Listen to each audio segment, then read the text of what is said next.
knowledge, they say, is power. Which is why by the end of this debate, I will be proving to this House why we should support the implementation of policies to ensure equal access to reproductive health care for all genders. Now, first of all, we should actually implement policies towing this line, because it is going to promote or make feasible gender equity and equality. Now, we live in the 21st century, in a diverse world where people are actually buying into this wind of change, where females and males are given equal opportunities, So I don't see why there should be restrictions when it comes to the reproductive aspect, that is our reproductive health, okay? Then also, we must also take note of the fact that it is secondly going to reduce the high rate of diseases, that is STDs, okay? So both genders having access to reproductive health care pertains or also includes the fact that they would have the kind of knowledge they need, okay, to guide themselves, to caution themselves, to do what is needful to prevent themselves from contracting diseases they shouldn't contract, such as HIV, syphilis, and the likes, okay? Because they have the knowledge, so they are cautious, and then they have the willpower to do what is needful. And then also, lastly, it is also going to eliminate ignorance and carelessness, okay? Now, we live in a world where, in most cases, if you take 10 boys, about 5 out of them don't know much pertaining to the female reproductive system, their menstrual cycle, even fixing a pad for their panties and those things is new to most males, okay? And this is actually not good. We must eliminate that factor of ignorance. So we should push for policies that is actually going to bridge that gap and make both males and females have equal access to the knowledge they need pertaining to our reproductive health care, our reproductive system, its physiologies in every way, okay? Now, on the other side, in a different world, what if we don't? What if we don't push for policies that are going to ensure equal access to reproductive health care for all genders? What happens in this world is that due to ignorance, it is easy for the following things to happen: pregnancies, STDs, and above all that, low productivity, which is the end result of these things, which is the pregnancies and the STDs are in one way or the other going to impede the work output of a working population, okay? So this is exactly why we as a house must support the implementation of policies to ensure equal access of reproductive health care for all genders. Forever proud to propose. Thank you.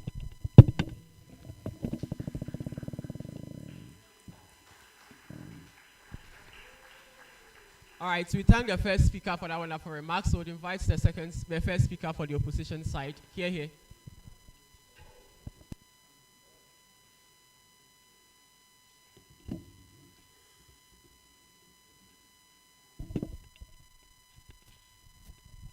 Okay, so I start my speech in 3, 2, 1.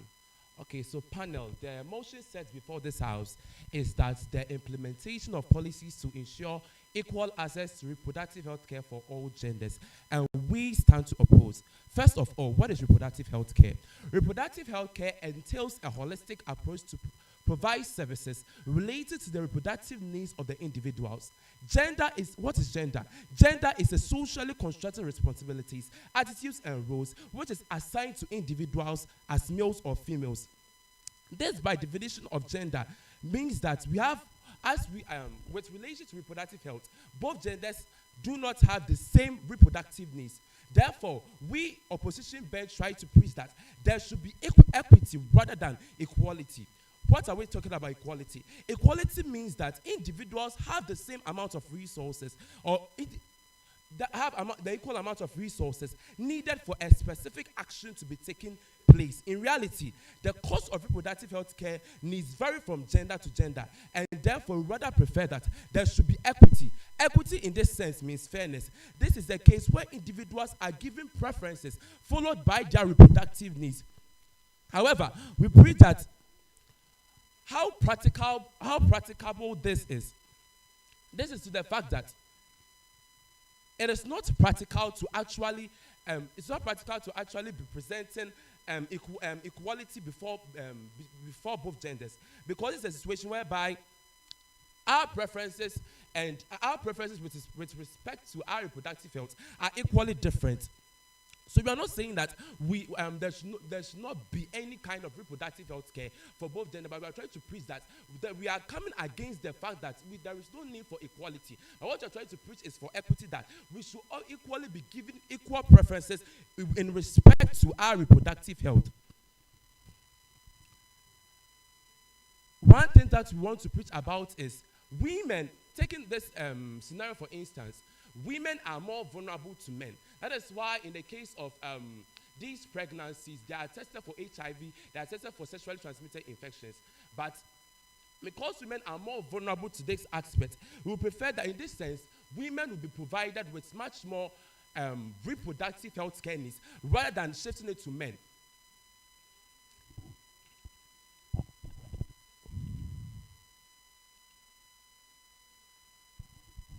One thing that we also trying to preach about is some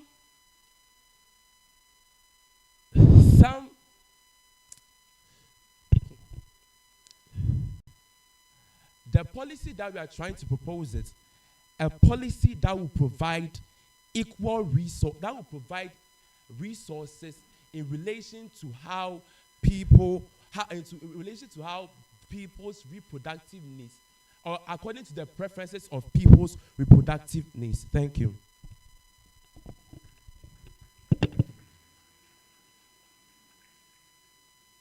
We thank our speaker for that wonderful remarks. We would invite the second speaker for the proposition team.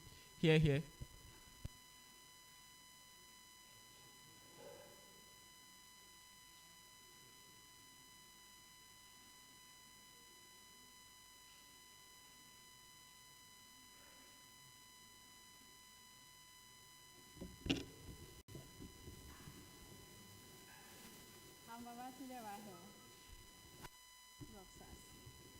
The motion before the House today is: do you support the implementation of equal access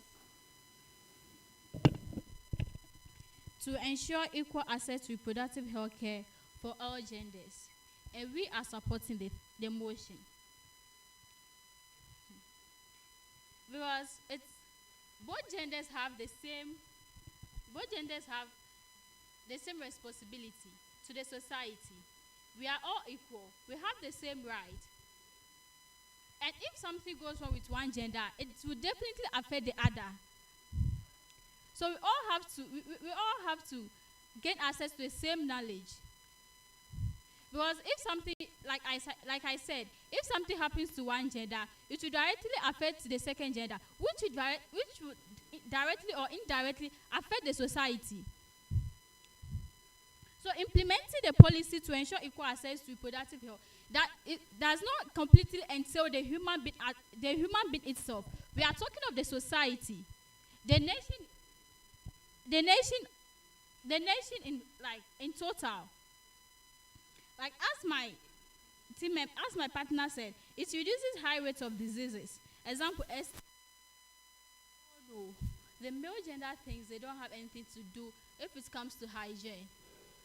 If it comes, they think, oh no, we can wear 2 buses for 1 year, for 2 years, because they think no, they no knowledge. They lack the understanding that they need to know, they need to learn. So we need to teach them. So if we implement this policy, we'll bring them together. We'll teach them because they lack the knowledge. That doesn't simply mean that we'll neglect the female aspect of it. No. Because as we all know, the female, if you are growing up, they must teach you what to do. They must teach you how to work. But the male genders, okay, it's not their fault, Civilization, when there was no civilization, I quote and unquote, when there was no civilization, they didn't really think that they need to know this. But there's civilization now.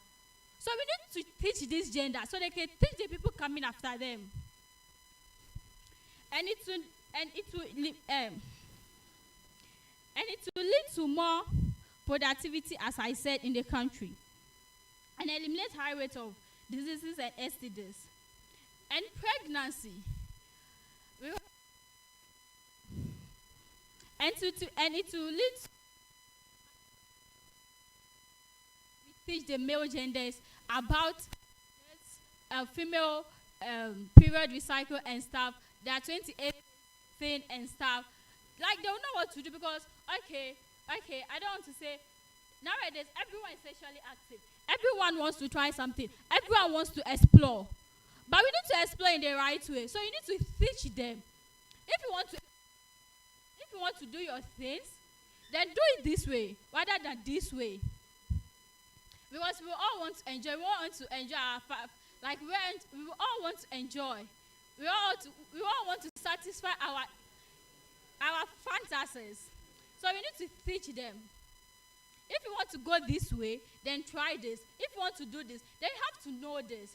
Not transmitting gems from yourself to the girl. No. And also, we need to ensure we need to implement the policy to ensure equal access to reproductive health for all genders.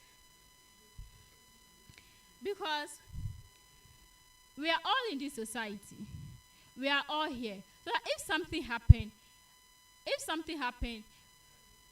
or if, for example, if like we become parents, one person can be able to teach the kids or the children. Because if you don't know, how will you teach your kid? We need to teach so that they have to know what to do or what to say if it comes to circumstances. Because some boys are here, if like as a lady you've stained your dress, they will start shouting because they don't know what is that. They don't know what is going there, or they don't know what is going happening there. So we need to teach them.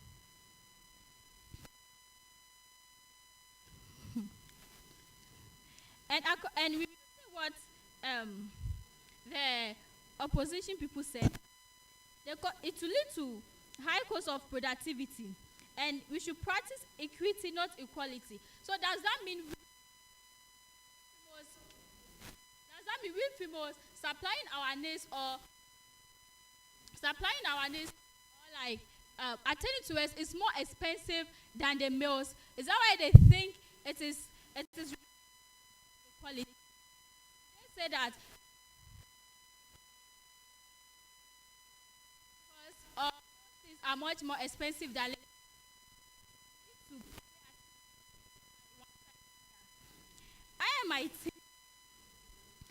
my team stands firmly that policy should be implemented to ensure that both genders have equal access to reproductive health care because of our society. All right, we thank our speaker for those wonderful remarks. So we'll invite the last speaker for the round. Here.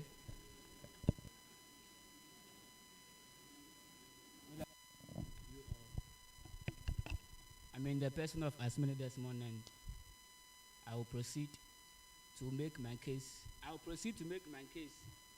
On the motion at hand. So the motion is either we support the implementation of policies to ensure equal access to. The motion is to either support the implementation of equal access to reproductive health care for all genders. So what should be the mode of contention is what is reproductive health. So reproductive health is a state of complete physical, mental, and social well-being of all matters within the system to its functions and processes. And also, what is gender? Gender is a constructed roles assigned to males and females. Okay, you know the reproductive system of males are different from the reproductive. They are not the same. So based on that, the idea of equality do not hold. Of treating cervical cancer is not the same as the cost of treating prostate cancer. They vary, the costs vary. So we are saying that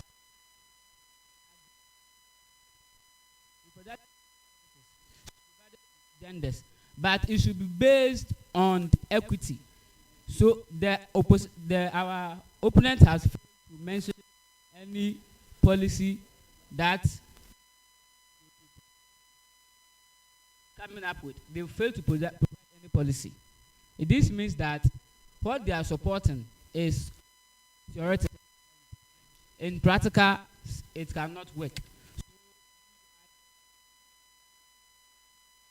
Reproductive provided to genders based on the reproductive health needs of gender by ensuring what? Equity, which is what? So we have to be fair to males and we have to be fair to females. What males needs are different from what. Okay, so in doing so, we will cut down because I earlier for prostate cancer vary of cervical cancer. They are not the same. So we cannot say that if channeling resources to combat challenges posed by cancer and cervical cancer, amount of money that is invested in prostate cancer to invest in cervical cancer, either that way because the cost what vary. Okay, and also it is not fair. It is just unfair for assume that people are equal because from the definition of gender, there are roles that are given to people based on whether the person is a male or female. So we should center our argument on the fact that and females are not the same. Males and females are different, and males and females have different reproductive health needs.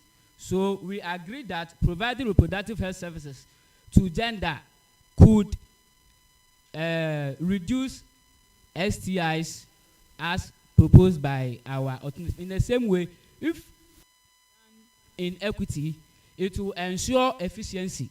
So we begin to realize that amount to achieve greater. So for the purpose of efficiency and fairness,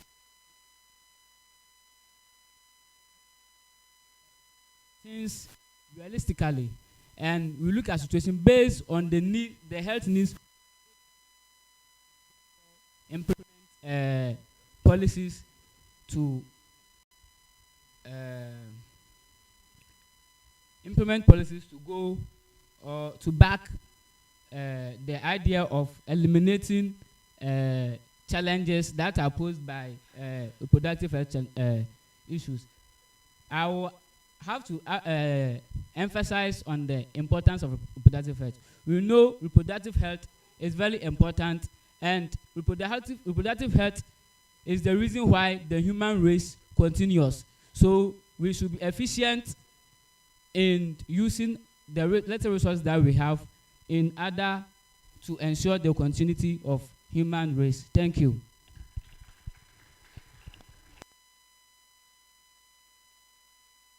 So we thank all the speakers for what was a lovely debate.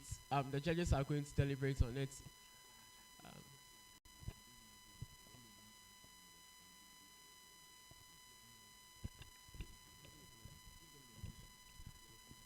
So as these semi-finalists leave the stage, we would encourage the next batch of semi-finalists to also assume the stage. Once we are deliberating, the motion will be given out so that they will also prepare.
Sugar daddy. Yeah, yeah. Dilly dally, yeah.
Reproductive health care to all genders. Which genders are we talking about? Do you think it should be all genders or some genders even in the first place? But let's ignore the gender debate. Let's assume we have two genders, which is, let's say, male and female, right? So do you think that even with this binary gender, one gender deserves some significant degree of access to reproductive health care or not? And again, what is reproductive health care even in the first place? So any thoughts, any ideas on what reproductive health care is before we even talk about the extent of access to some of these services, right? So anyone on this row, I've not heard anyone's voice from this row. Any thoughts from this row? This row, any thoughts on what reproductive health care is? Just anything brief about it, anything short you know about what reproductive health care is. Then we go ahead to talk about whether or not we have to ensure equal access to reproductive health care for all genders. Any thoughts? We are health professionals, come on. Gaga.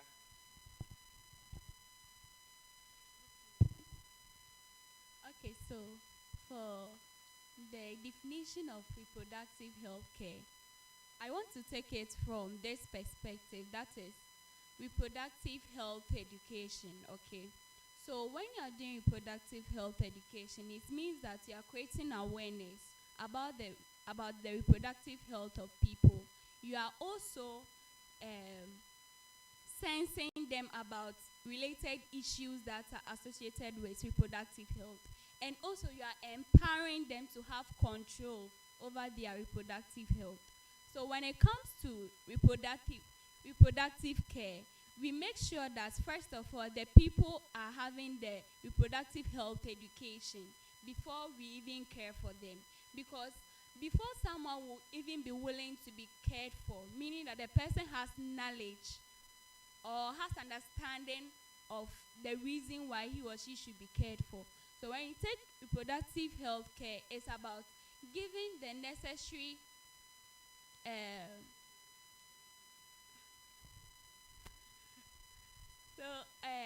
reproductive health care is basically giving care or rendering giving services or something like that to people of their reproductive age. So both male and female, because they have the reproductive system, their reproductive health are concerned and they ought to be catered for. A round of applause for her. That's a brilliant contribution. So, assuming you want to talk man on reproductive health care and to give examples like with what she said, we are health professionals. Obviously, we are going to understand what she means by that. But to someone who is not in the health sector, or someone who doesn't have any knowledge on what reproductive health care is, if you want to give an example to such an individual, what examples are you going to give? So, for example, like preventing pregnancies are all part of, reproductive health care. Termination of a pregnancy is part of reproductive health care.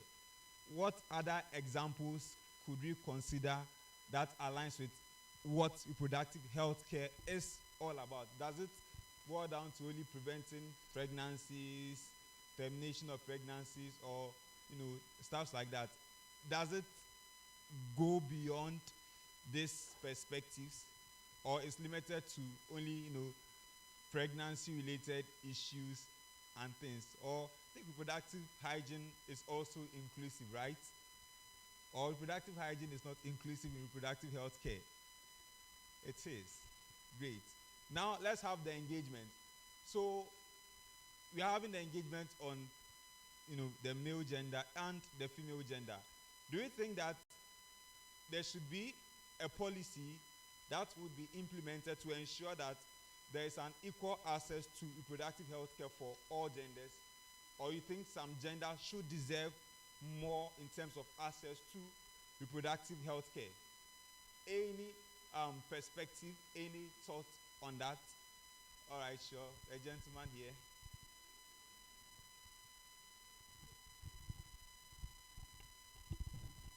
Okay, so the name is Alex, and just focusing on definition of reproductive health care, being coined or stated as a state of complete physical, social, and mental well-being in all matters relating to sexual and reproductive processes.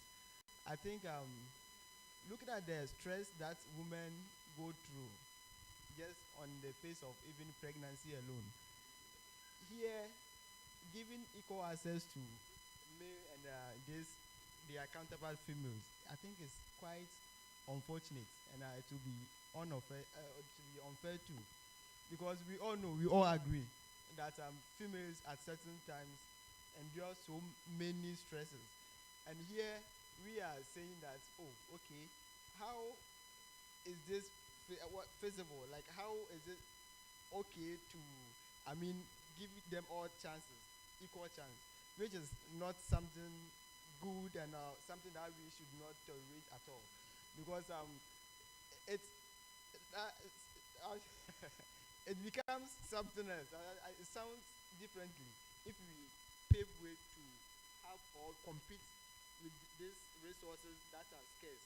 So I think it's the emotion here, the affirmative saying we should give equal access or equal chance for the accessibility. I think it's not something that we should condone and conform to it. So.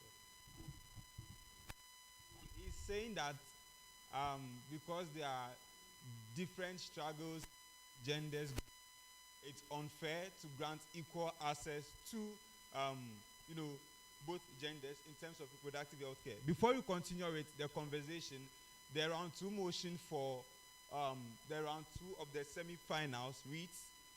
So speakers, pay attention. After the motion, you will still continue the reproductive health engagement.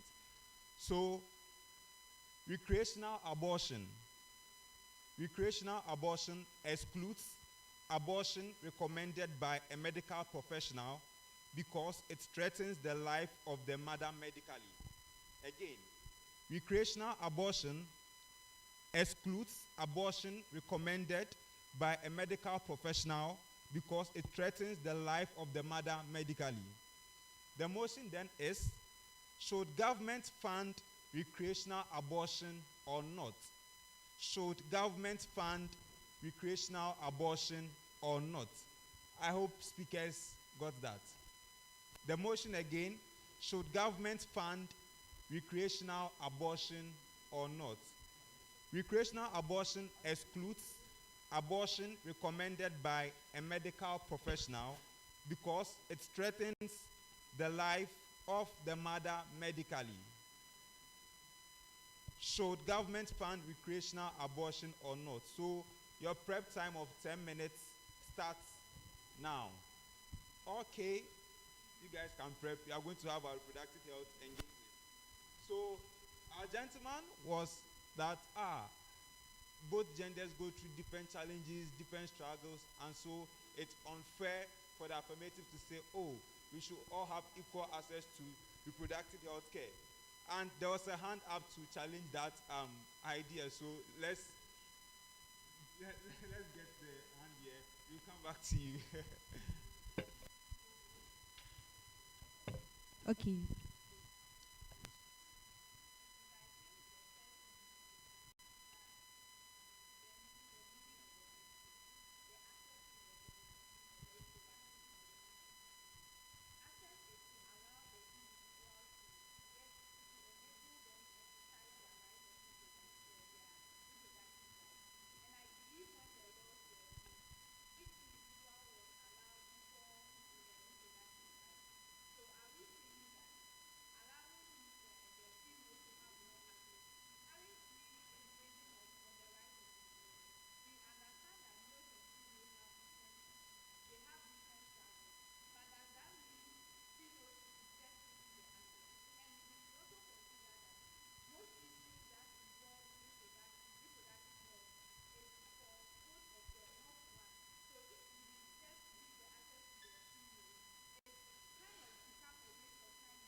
Okay, so it's a waste of because the male gender is denying that.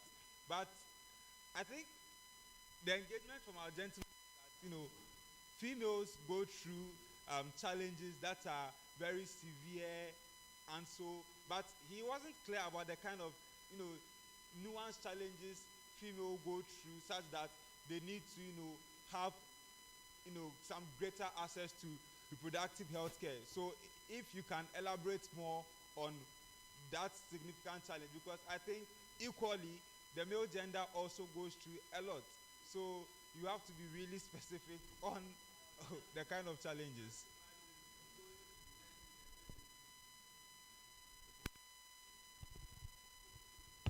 Can you imagine, let's say, going to the hospital facility, seeing someone a woman who has been pregnant for, let's say, 9 months, competing in the same facility with a male partner who is having headache or something? You get it? So I think I still stand on my stand that, well, giving equal access, I think it will create a whole lot of issue, because we cannot say, okay, though we agree, but even let's take it from this angle. Even if they're taking their best stand, like male to go through several issues that also affect in one way or the other. Here, it still undermines, and it still does not work, because giving, like, you can't even imagine. Woman so who is pregnant and suffering. So his competing point with the is, same facilities with their male. women get pregnant, they're going to carry the pregnant for 9 months, and so it's overwhelming for them. So they shouldn't compete in the same facility with a man to get access to reproductive health care. But the men too are going to buy Cerelac for like 1 year, 2 years. Are going to buy diapers. That's if the man is going to take care of that child. Actually, let's assume that's the case.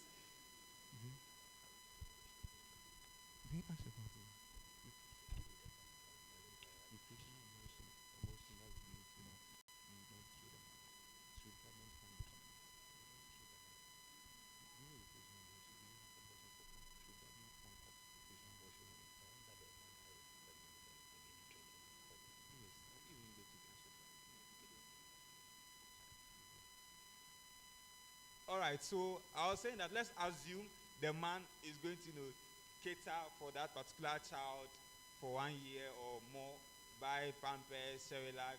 Like, I think at the end of the day, the burden could be equal to, or you guys still feel the burdens are not equal on one side? The burdens are not equal. Should I talk? Yes, sure. Yes. So it's not about, there's something about agency that you need to understand. Yes, the urgency of the matter is our priority. That is the fact that if I'm flowing, I think more of it than thinking about the money I'll use to buy a diaper for a child. I don't know if you understand the comparative I'm making. So you can't say that the immediate needs that is very urgent should be neglected at the expense of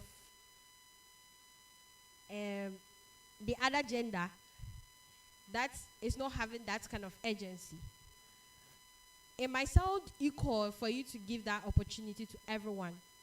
That is in terms of resource distribution.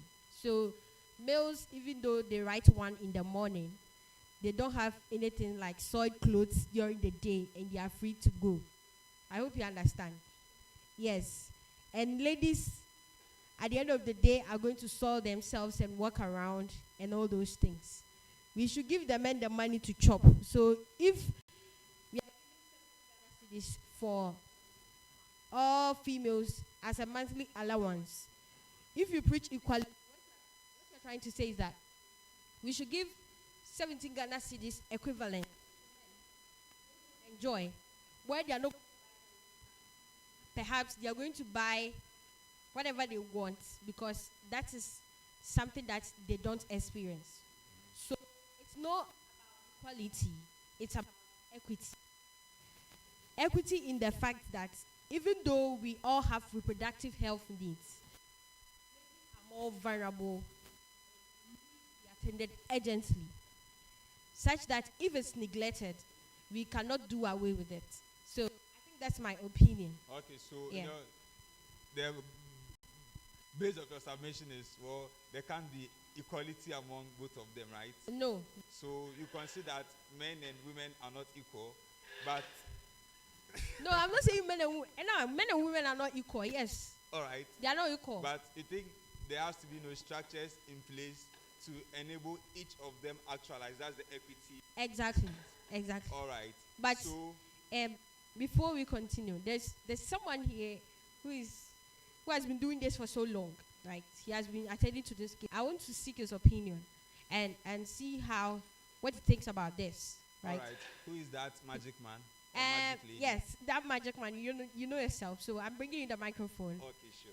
Yes. No. Let me direct you. When you Sure. pass here, 10. Oh, okay. The fine Yes. gentleman He here. knows himself. All right, thank you. So, I think I agree with Esther. So, when it comes to reproductive health, the question or the emotion is about resource allocation.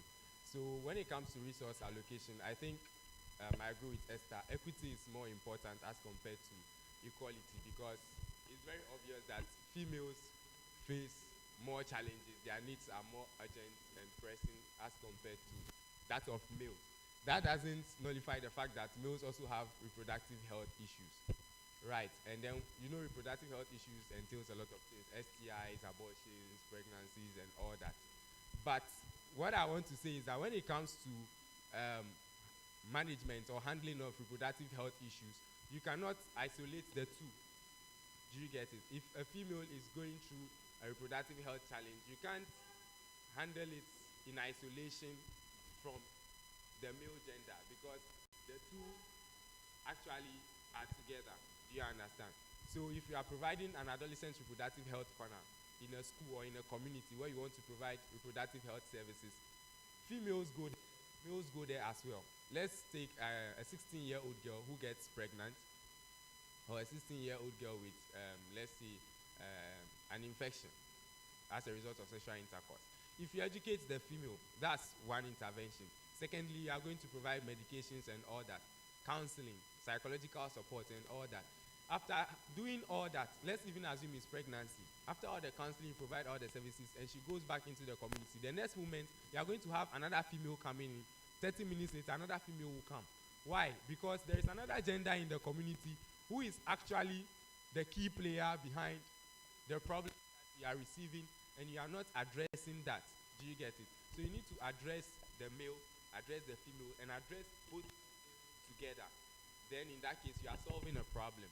But then when it comes to resources, obviously there there can only be equity because females deserve more because of the impact that or let me say because of the problems that they face are more prominent as compared to the male gender. So those are my thoughts. All right. Do you have a midwifery student here? Anyone from Yes. Sonam? They always see the ANC, the 13 years girls coming in and everything. So we are holding on to that. But I will come on to it again. And the boys, do you agree that you are the problem? We don't agree. Do you agree that you are the problem? We don't agree. If you don't talk after the session, if you don't talk, we will shift the blame on you. That's the girls, they get belly plus you, and you are the cause of it. What is So- it consent? Yes. It's a lot. We will talk about that So later. we'll talk about that later. Yes, now we are going but to hand over the mandate to our judges to proceed with the debate.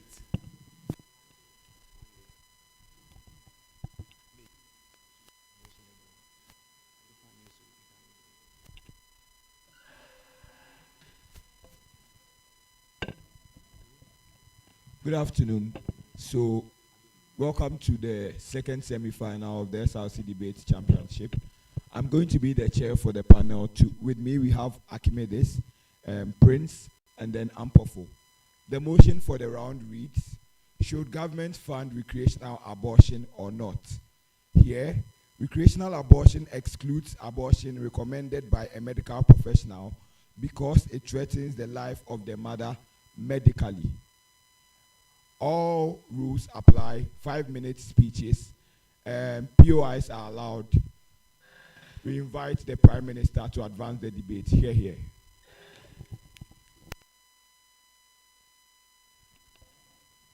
Sorry, POIs are not allowed. Thank you very much.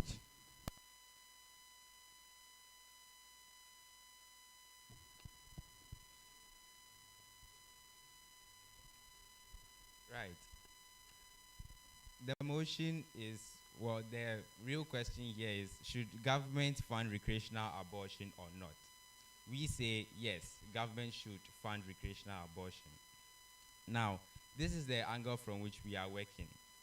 Now, we say that government should grant individuals or the citizens of the country autonomy, essentially the ability to make choices that they feel will benefit them, that they feel will make them happy, right? So the main point is that government should allow us to maximize our happiness, and they should provide the means necessary to do that. So then, the case of recreational abortion, yes, so I go out and then I have done whatever it is, and then I got someone pregnant. I do not want the child.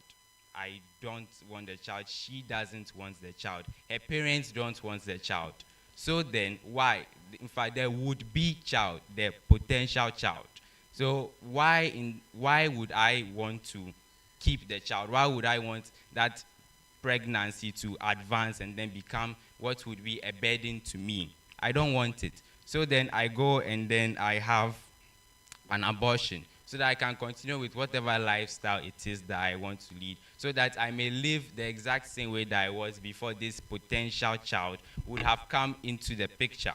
In short, so the government should provide funds to allow me to do that because it makes me happy. It enables me to maximize, it enables me to make such a choice because such an option is available in the first place.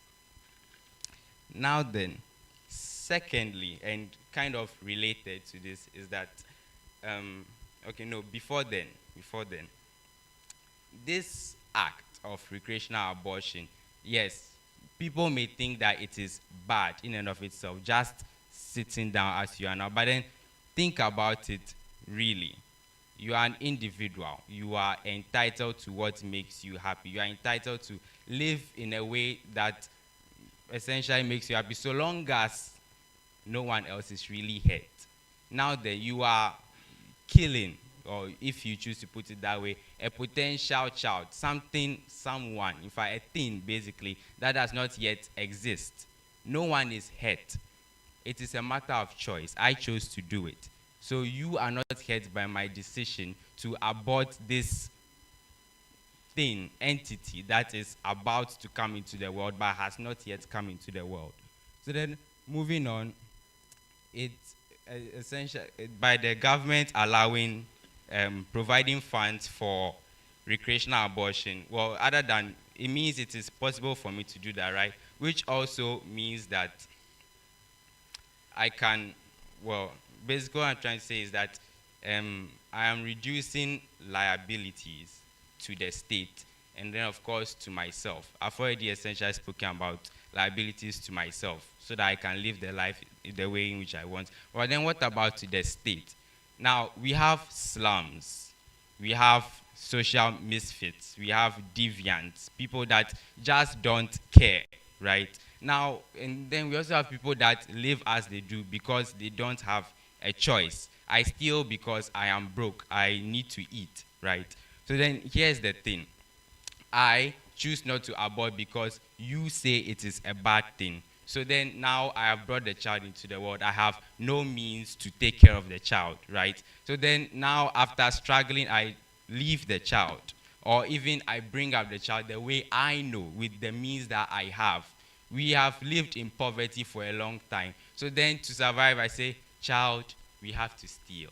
So I train my child to steal. We steal, we steal, we steal. The child grows up and then we are now thieves in essence. We are social misfits doing what we are doing because we have to do it to survive. Now then, we all know stealing is a bad thing. Murder is a bad thing. But then what choice do I have? I have to survive. So then by being able to abort a child, I am avoiding this very thing that you say is a bad thing. I allow the child to live, sure, no problem. And then you judging me, sitting in your homes, judging me, then you are affected later on. In short, basically, I am helping you. The government is helping by providing funds to allow for recreational abortion, by allowing me to abort a potential child when I want to. It helps you because essentially, I cannot be a liability to you anyway. I do not steal from you. I do not hurt any other person by bringing up the child in that negative manner. Thank you very much.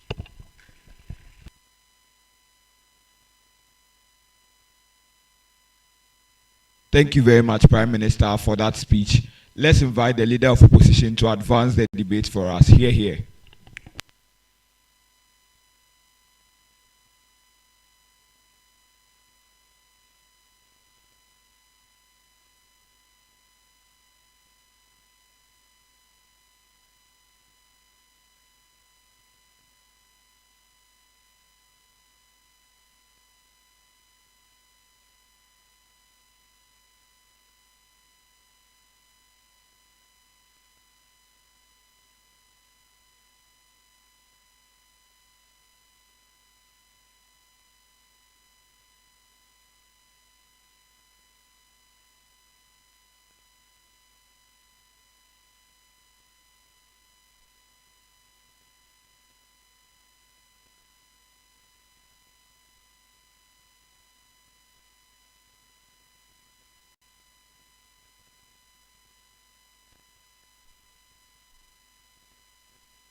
Panel, notice how conservative Ghanaians are. It means that, one, Ghanaians are so concerned about their culture. Like I'm an Ewe man. I like my Ewe food. Like she's an Akan. She's so attached to their culture. It means that people don't value things like abortion in the first place. But then the people in the state are very important and are to be prioritized. It means that in their state, like in their policy, they are going to initiate a lot of backlash from the society due to the conservative nature of Ghanaians, and they are still attached to their like things like this, and even religious values and social values. They never prove to us why that is important. But then, panel, I'm going to analyze to you why this is bad. Like this uproar is going to be bad. Panel, follow me closely. One, notice that at a point where there is degeneration of our social values, it's bad for people to even rise in anticipation, or in hate or in antagonism to the state for implementing a policy which is against their social values. Why is this bad? First reason, because this uproar and backlash can get into the media. Notice, any issue that comes is wholly filled and floods the media. Why is this bad? This is bad because a lot of pressing issues are there to be discussed on the media. It shifts our attention to their pleasure policy. What it means is that those policies or those pressing issues don't get redressed. Those policies or those pressing issues don't get redressed, and people are like very affected much in the whole instance and in the large majority of instances. They never prove to us why that is very important in today's debate. But then the antagonism to the state is going to be largely affect this debate. Panel, notice that when people hate any policy, they go into protest. This is bad for us as a country with more pressing issues to do a protest right now. This protest is going to lead to things like vandalism, or just to fight one policy. I prove to you why people have an incentive to actually vandalize. So don't tell me I don't prove to you using the conservative nature of the Ghanaians. But then, panel, when they do this protest, they can actually scatter a lot of resources that we are already depending on, those few resources. They made a very important point in today's debate, and if I don't engage that will be very bad for me. They mentioned to the fact that individuals or like citizens have autonomy. It is very true. I agree. I concede to that. But panel, autonomy comes with or is based on a rational premise. What it means is that when I give you autonomy, you need to prove to me that you are taking such a decision out of an informed decision. Their policy does not breed informed decision. What it does is that when government is funding it, they are funding abortion now, I'll take my baby. I mean, they don't analyze, they don't come out of informed decision. They don't do any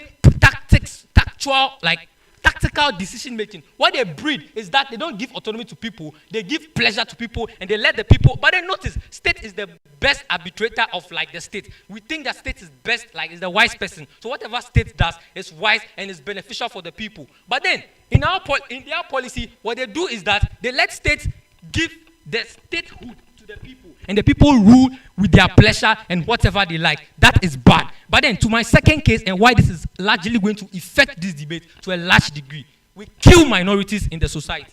Why do I say this? Panel, notice the large number of teenage pregnancy issues that have come like of recent times.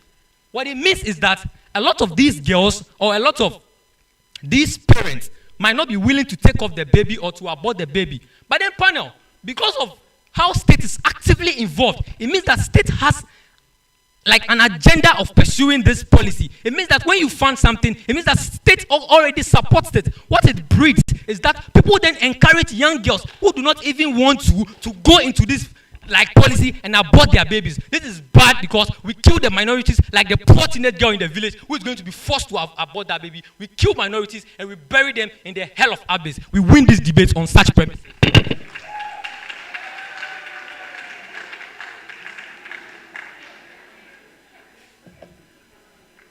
Thank you very much, Leader of Opposition, for that wonderful speech. Shall we invite Deputy Leader of Opposition, Deputy Prime Minister, to sum up the debate for opening government?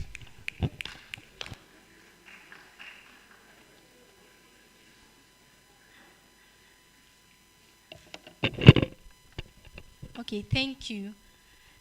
First of all, at the end of the day, the choice of abortion solely depends on the person, the human being. Whether the person is mentally ill or whatever is wrong with the person, it solely depends on the person.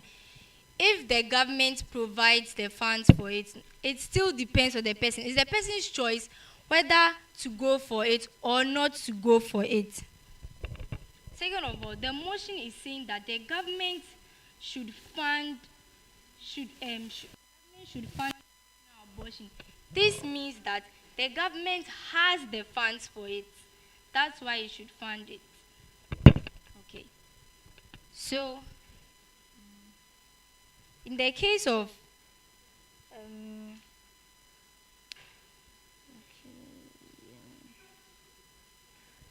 okay, so first of all, to continue, people are not educated enough. That is the only reason why they will protest. If they have the necessary information, they know what this will do, how this will affect them, then they would completely be for it. Now, for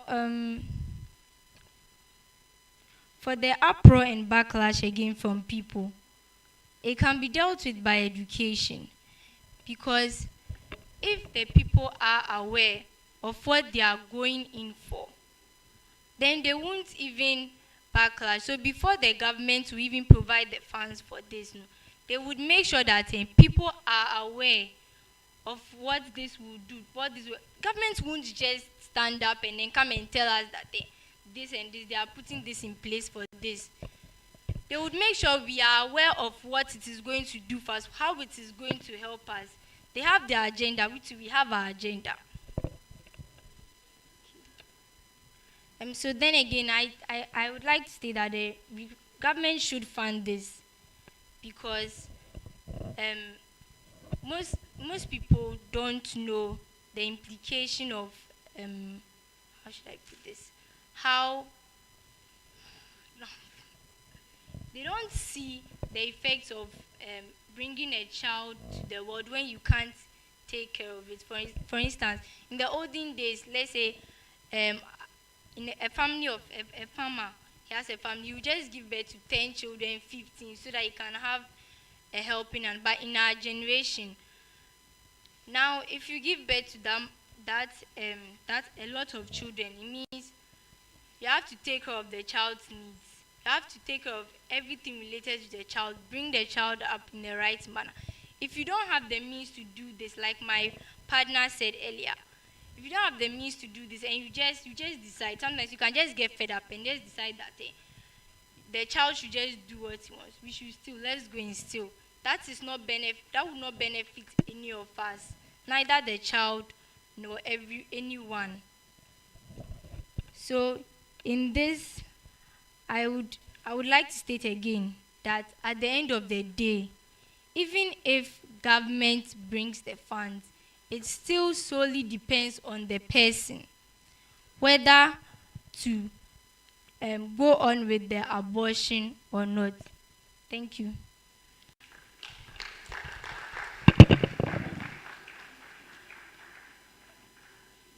Thank you very much, DPM, for summing up the debate for the government bench. Shall we invite DLO to sum up the debate for the up bench and the entirety of the debate? Here. Starting in 3, 2, 1.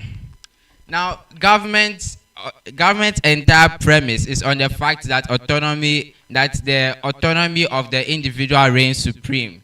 And although I agree autonomy is important, the autonomy of the individual cannot reign supreme, especially when...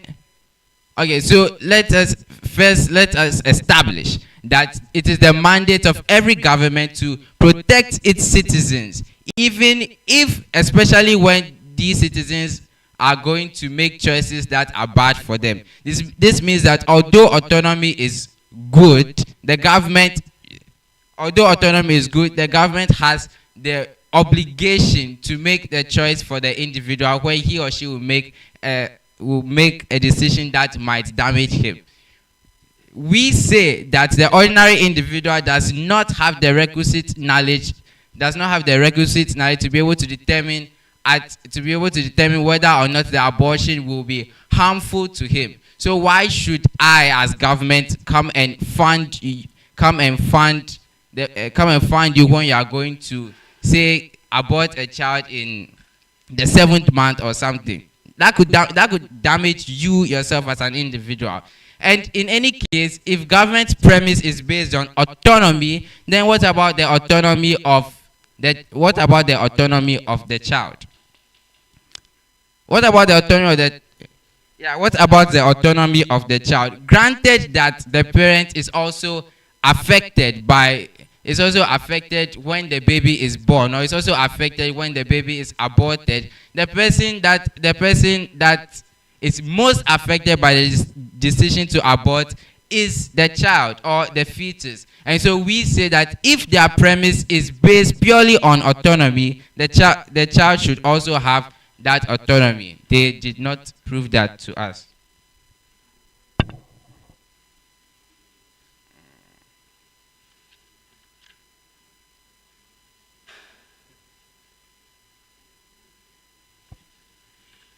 Again, let us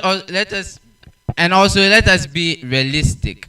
Ghana as it is now, that in their framework, they did not explain how Ghana would be able to fund this recreational abortion. And we know that Ghana as it is now is in the midst of a huge crisis. Now, by agreeing to fund recreational abortion, we start a chain reaction of many negative events. People can decide to have sex willy-nilly because, oh, hey, I can abort, right? And it goes on and on and on. So people can even begin to rape indiscriminately and a lot of other things. So based on all this, we win the debate. I am proud to oppose.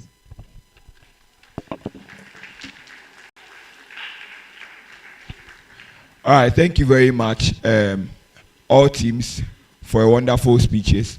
The judges are going to deliberate, but before, during the deliberation, there's going to be an open session on the motion. I think this is a very sensitive motion, and we would like to hear every opinion that you have on it. So please wait for us. Give us 10 minutes maximum. We'll come and we'll start with the final. All right, thank you.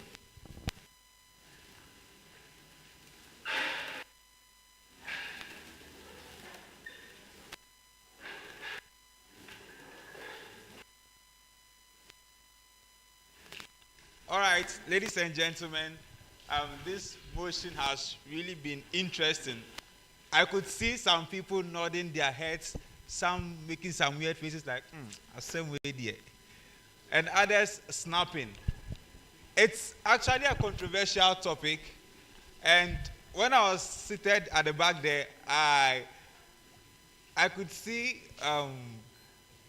one CEO nodding to a particular argument on the fact that individuals' autonomy cannot reign supreme. Government needs to protect their citizens. But is it in isolation to the fact that people cannot make rational choices? Or you still think even if you can make rational choices, your autonomy shouldn't reign supreme? After all, it's my body, and so what? CEO, what do you think? There's something called third-party harm. On third-party harm on the child or what? Oh, yes. Oh, but you are terminating the child after all. Hey, she's It's not a child yet. That debate. Who is a child? Who is a child? So, a fetus is not a human being, eh? They are not done. They are not done with the debate. They are not done. All of you are trying to be holy here. Is it not like that? Hey, who is that child? Or you are trying to be a Ghanaian? Who will be the Sam George here today? I want the Sam George here today to stand up and say emphatically with quotations, like we are in the parliament, that it's wrong. We can't abort children, regardless of the circumstance. Just like he's saying that we can't accept QQ plus ZYMG in Ghana. Who is going to do that here? UHAS based civil capture, maybe some judge will give you some coins. Nobody will say that. Okay, if you are not going to say it, let's hear your perspective on that. So, for the purpose of today, I'm Sam George. I insist that abortion of any form is bad. It's what? It's not It's not religious. Ghana is a what? Continue. Ghana is Ghana is yes. Ghana is a Christian country. Meanwhile, Ghana is a Christian country, so we can't abort. Period. Is Ghana not secular? Hey, Secular. we worship God. National Cathedral Card Day. We are secular. Yes. So, whose opinion? All right. So okay. Okay. Now, And Mr. Speaker too want to speak. Okay, so I think I'll base my argument more on the government funding. First of all, where is the government getting the money from? If, for all the taxes of the individual form part. So if I'm not in agreement with, fine, it's your body, it's your child, it's your choice. But why should my money be used to fund it? Just as we have health insurance, but not any condition can go under it. We have conditions that cannot go under because the individuals, let's say, brought it upon themselves. Let's say if someone brings kidney failure, why should the health insurance of the nation be given to pay for that individual? So fine, you can make your decision for yourself, but I don't think the government should the money of someone who doesn't agree. so you are saying, well, necessarily the funding is going to be from people's taxes, and maybe I'm a Christian, I'm a Muslim, I don't like abortion. Why should my money be used to fund something like that? Okay, Mr. Speaker, your perspective on the topic. Thank you very much. For my point, I'm thinking that in as much as we are Christians and we are Muslims, we are always advised to stick to traditionalists. We also advised to stick to goodwill and also being benevolent to other human beings. So if you are thinking of it that we are actually paying tax, and because I'm a Christian, my money should be used to fund abortion, I think we're actually doing more harm than good. This being that certain individuals get pregnant from rape, certain individuals get pregnant from defilement, others get pregnant from incest or any other situation. So if we are being Christians or we are being religious, as our MC is saying, I think being religious, we should rather fund such programs to actually help bring those people out of such problems. Thank you very much.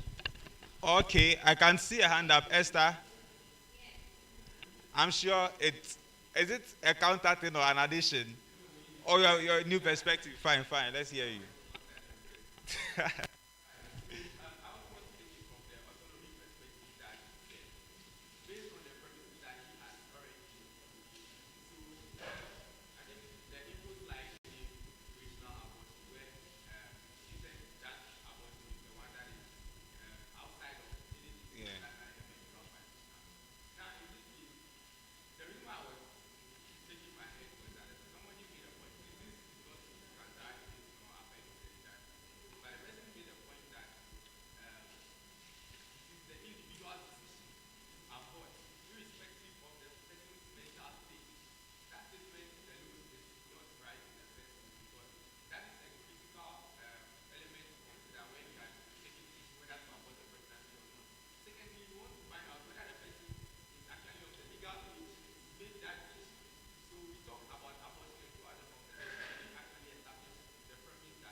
All right. There's a hand here too. Okay, I've not heard anybody from actually.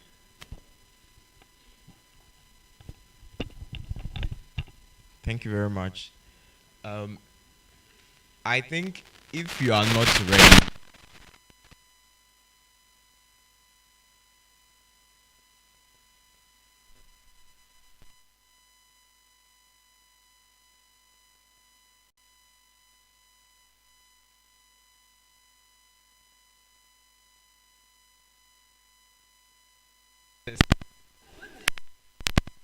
if you are ready for it, fine, go for it.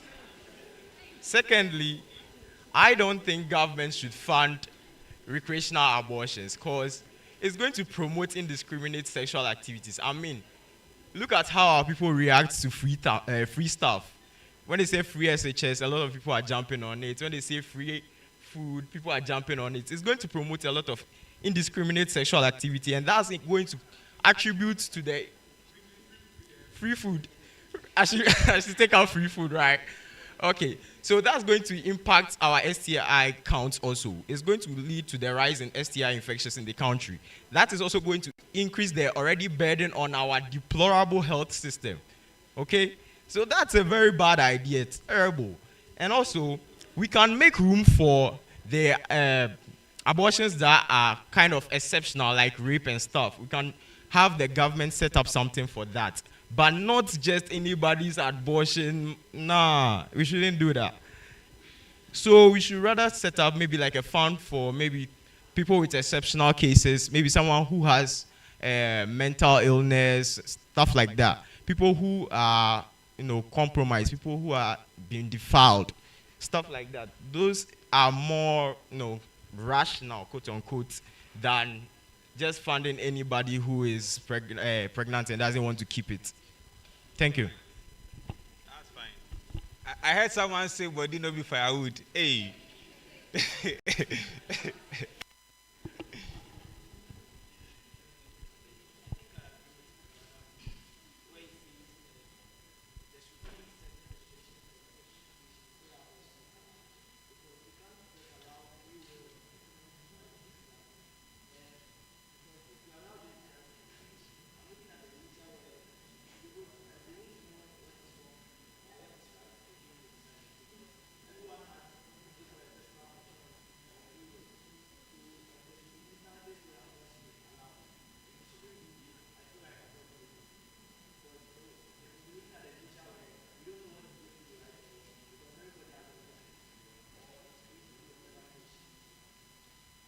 Okay.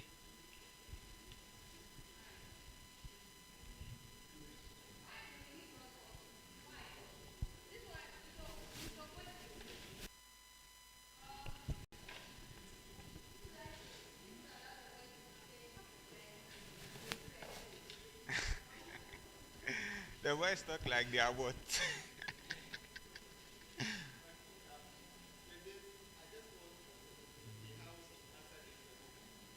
Okay.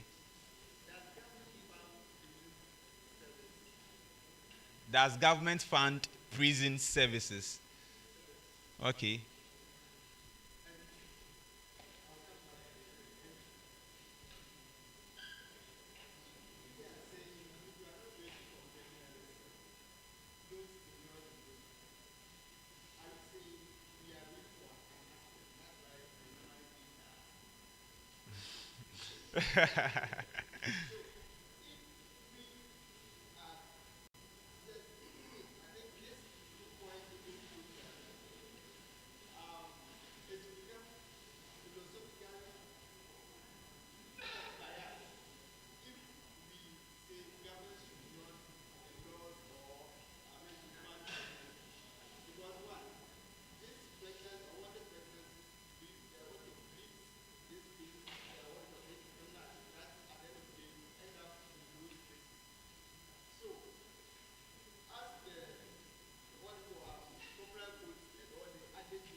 Okay, so before that, I think it's premised on the fact that all the pregnancies that will, let's say, turn into babies are going to be street children, criminals. There are some people who were thought of being aborted, but they actually gave birth to them. They became presidents, ministers. So, like, it's some way. It's not really certain, so you can't assume every child will be an armed robber or a street child or something like that. All right, so we have Guard Julian on board. Let's hear you out.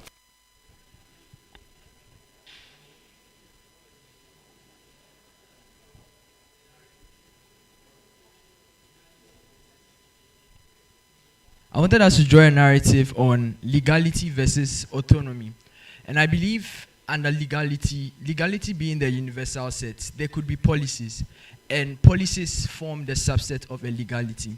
Now, with the concept of autonomy, the individual has the right to make decisions. So if you are basing on the fact of merit, that is with respect to legality, I feel there should be improvement of services. How are we sure that the government is able to help?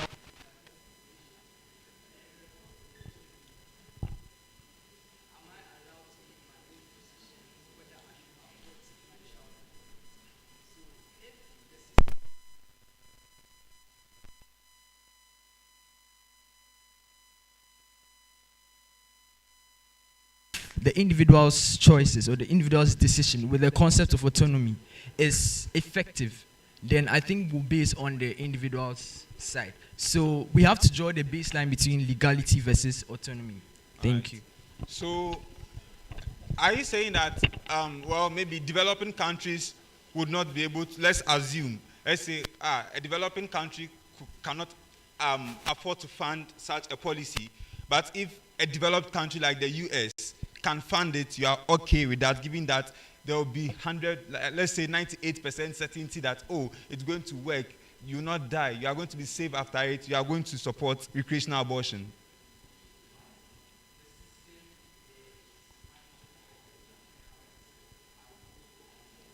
So you are actually not against recreational abortion, you just don't like the idea of maybe state efficiency or capacity to fund it. So if a state can fund it, you are okay with that.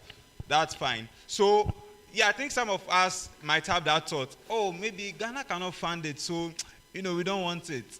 But if the US can fund it, you are okay with that. But I think during the debates too, there was an issue of teenage pregnancy, and someone was like, teenage pregnancies bring about, increase in population, so recreational abortion can cut down the population.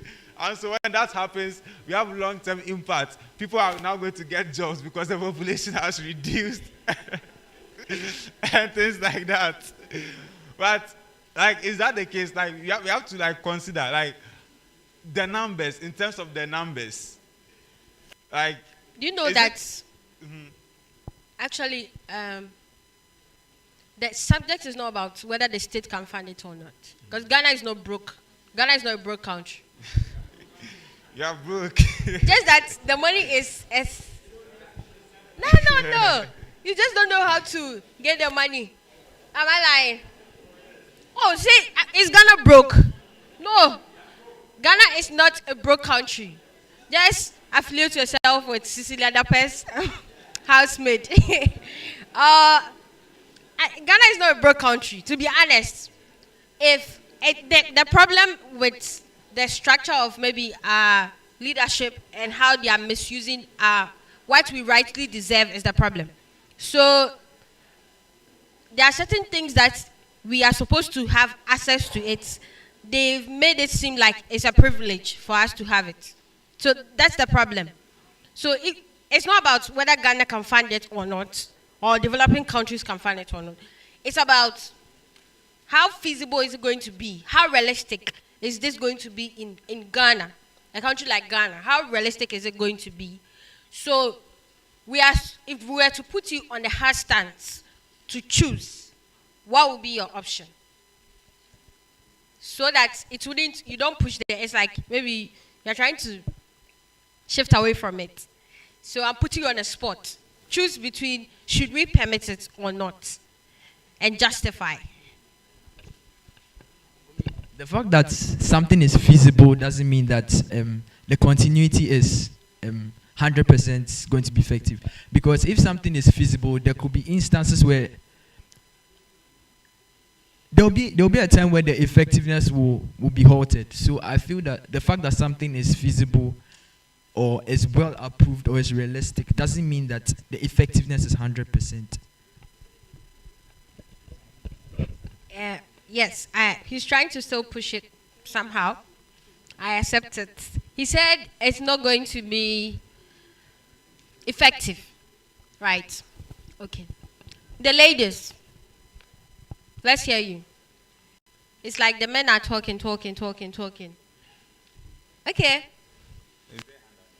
No, me, I'm choosing. You don't have to raise your hand. Yes. You.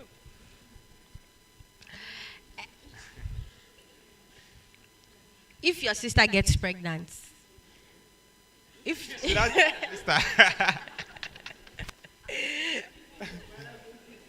your brother goes to impregnate someone, what would be your opinion? What would you think? Say it. He's matured enough to take it. But he comes to see you and say, sister, this one day I was not thinking, I don't know what to do. What should I do? Tell me something. You should keep the baby. Hey, holy God, Mama Jesus. You should keep the baby. Okay. Your voice. Say it out. I'll tell the world. So, what would you do? What's your opinion? Mm-hmm.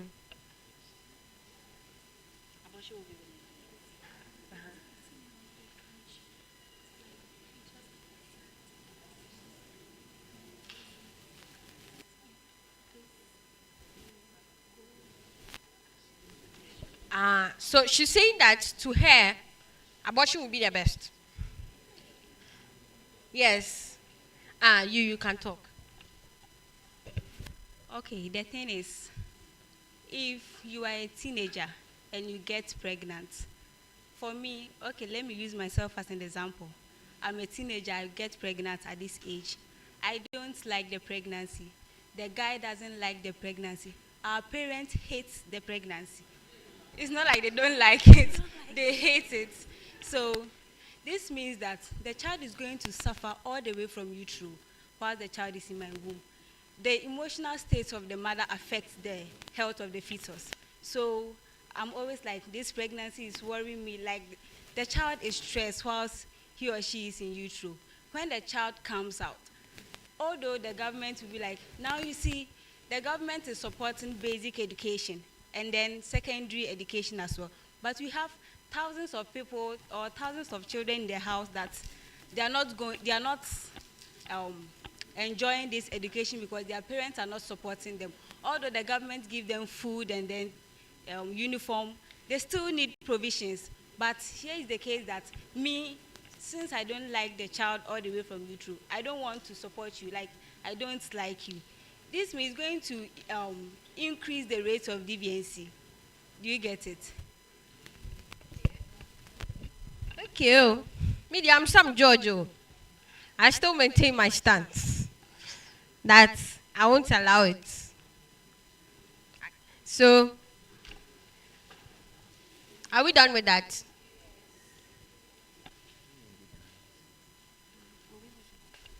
All right, so there's some narratives that it's on rational choice, that individuals cannot necessarily make rational choices in you are going to abort a child. It's a very tough decision. You need to consider a whole lot of factors. But when people make decisions that, okay, well, I want to abort the child, then someone comes in. That decision is not rational. The decision is irrational. How do we draw the line? How do we assess whether someone is making, a rational choice to abort a child or not? Because when people are faced with, tough decisions to make, and they make the decision and it's not pleasing to you, you then say, the decision is irrational. Why didn't you go for alternative A? And you're saying, I want B. At what point do you assume that we can't make rational decisions?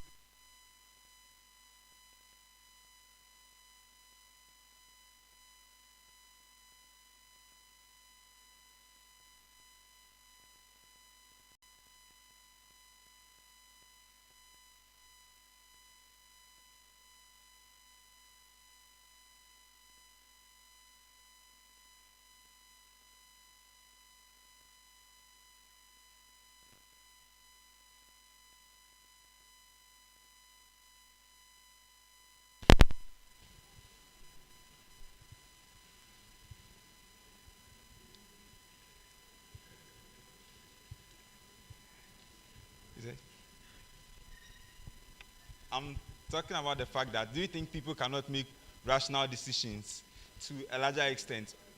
There's a hand up here, sure.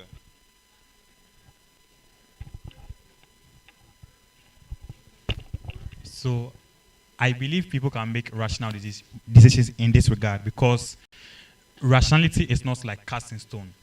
What you feel rational probably is more most of the time is subjective, because with the case of abortion, maybe because I don't think anyone makes a decision based on like no thought, because we all made the decision based on some parameters we consider before we made a decision. So for someone to say I want to abort, it means that person had thought about the both sides.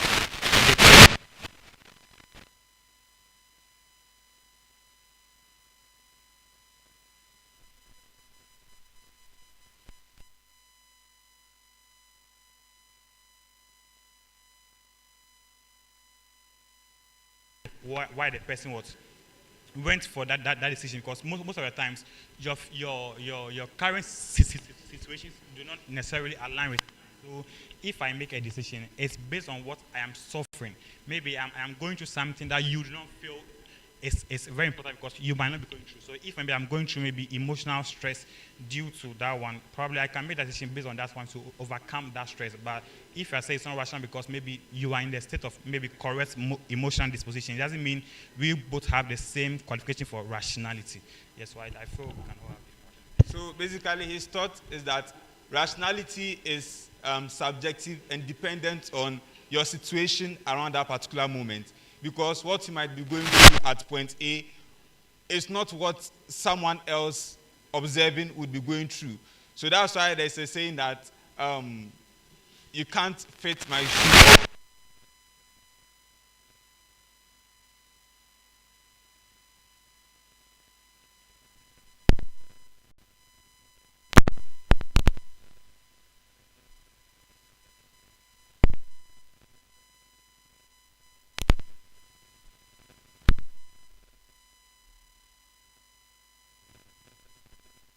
Situations you are going through, or the circumstances you are going through at that point in time.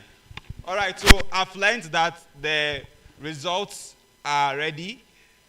So one cup goes.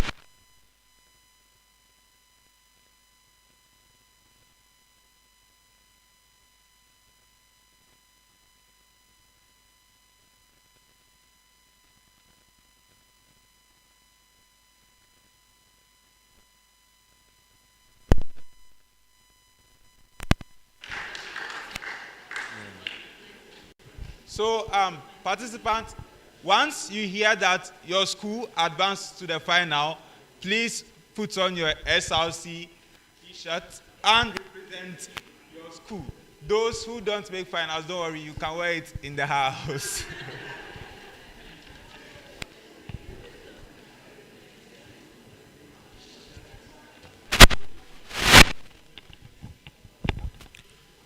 All right. Thank you very much.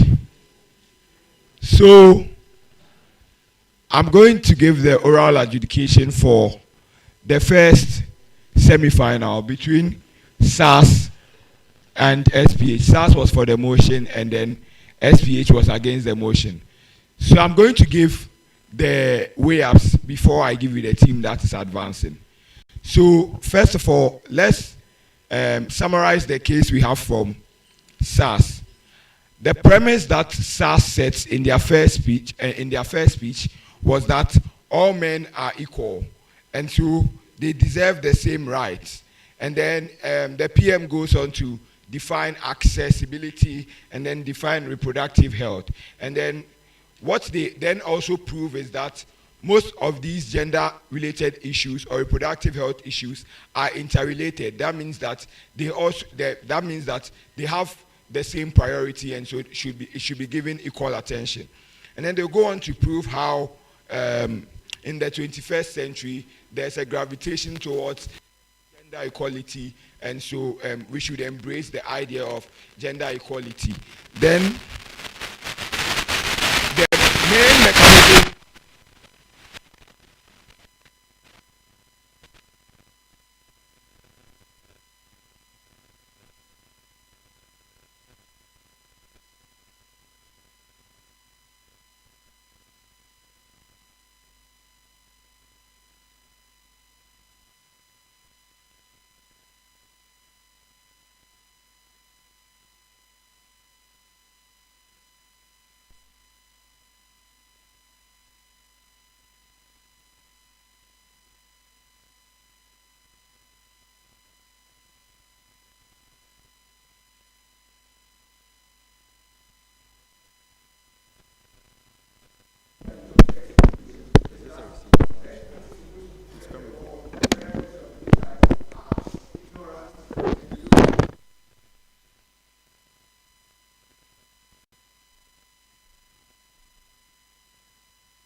in terms of severity. So for example, you might need maybe 500 cedis to treat prostate cancer, but then you might need about 5,000 cedis to treat cervical cancer. That means that based on the needs and based on the demands, you're able to equitably distribute most of these resources to cater for the needs of these, to cater for the reproductive needs. What then are the impacts that they then preach on their side? What they're able to preach is that there's efficient utilization of resources. So, for example, in the Gov world, if it's 5,000 cedis, you are giving it to everyone. In the up world, we just look at it. So you need 200 cedis, we give it to you. You need 5,000 cedis, we give it to you. That means that there's a form of prioritization, and then you get to keep some of the money that would have gone astray. But then the second thing that they also prove is that they're able to prove to you that, and they defeat the core idea of the Gov team when they prove to you that even though we are all humans, the construction of gender itself is social. That means that there's a recognition that even though we are all human, we differ in certain necessities and we differ in certain preferences. That means that the idea of gender and of itself recognizes that there's a certain form of difference that is needed, and we are all not equal in that regard. That means that if there's a recognition that we are all not equal, then we can't apportion resources based on equality, but then rather we should apportion resources based on equity, which also acknowledges the fact that we are all not equal and we have different needs. So in terms of compatibility to the idea of gender and gender health in of itself, SPH is able to prove to us how that's better. But then on the outcomes, the Gov team says we need information to give these guys the capacity to be able to reach that. I think SPH tells you that in our world, information exists anyways, because we'll still have to prioritize most of these guys and give them information. But what makes it better on our side is that we are able to give everyone the capacity they need to solve their problems as compared to in your world where you make a blanket. So for example, if I need 5,000 cedis, your world says let it be equal. So you give me like 500 cedis. Even though you've given me an equal money, it's not able to cater for my need. But then in SPH's world, where your need is matched to the money that is allocated to you, they then give you the information and they give you the actual capacity that you need to reach the impact. So in terms of which side is able to prove to me how the impact is reached, even though most of, like both teams prove how they get an impact, SPH is able to win because they give us the feasibility. And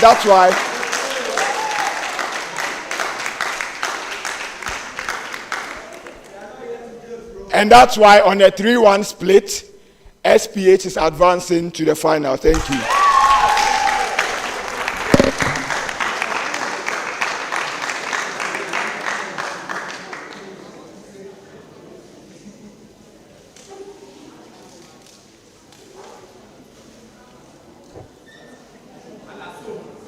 All right, so our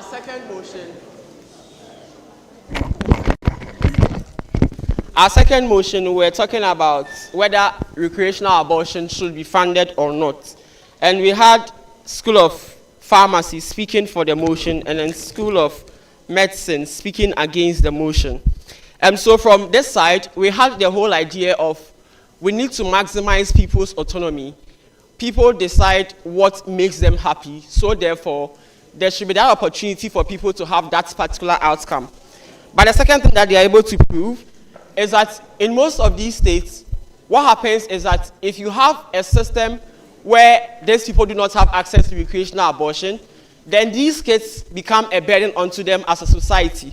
So in most instances, that's where you have slums, social misfits, deviants, and a perpetuance of a cycle of crime, which is going to happen day in, day out, because in most of these specific instances, they don't have access to recreational abortion.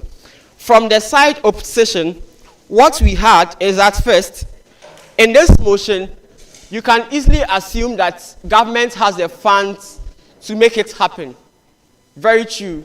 But what you can't assume is that how those funds are going to be made accessible or available, or let me say the mechanisms as which you are going to get your outcome.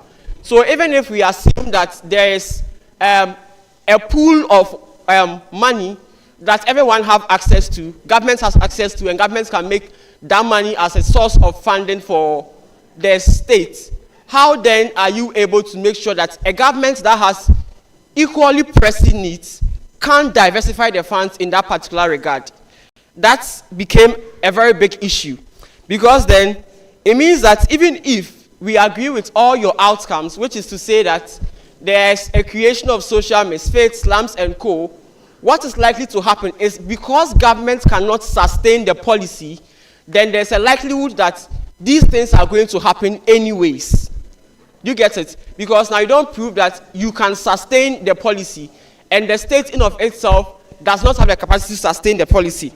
However, there is also like, let me put it like, a disagreement on the panel as to how to prioritize this argument. Because then, some members of the panelists believe that because there is an assumption that you have funds to do it, then it means that government has enough funds to be able to carry out the policy, which means that we can assume that it is sustainable for us to get the outcome. That was the first clash that really had thorough discussion, and it was so difficult to break.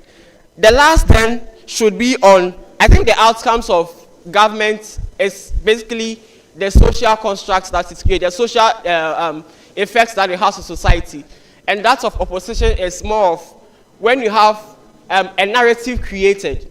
What then happens is, first of all, a lot of people are going to buy into this narrative, which means a lot of people are going to have access to recreational abortion, impedes the ability to have rational decisions. That responds to autonomy, because it means that now you just go into an indiscriminate sex, because then there is no negative repercussion that forces you to move away from it.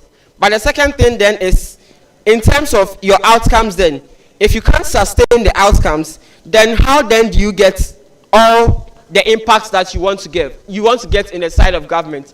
So if your outcomes are this social misfits, this slums and all those things, and then now you can't sustain them, it means that these things are still going to happen if the policy is not sustainable. But lastly, if this narrative is created, it forces people to abort when they don't have money, because there's an assumption that once you get pregnant and you don't have enough funds to take care of your child, then you should be allowed to abort. Then it means that there is social pressure from different people to tell you to abort, because then there is an available means for you to escape. You don't have money to feed yourself. Why then should you get pregnant? With all these reasons, it was very heated. At the end of the day, we had a 3-1 split with School of Medicine proceeding to the finals.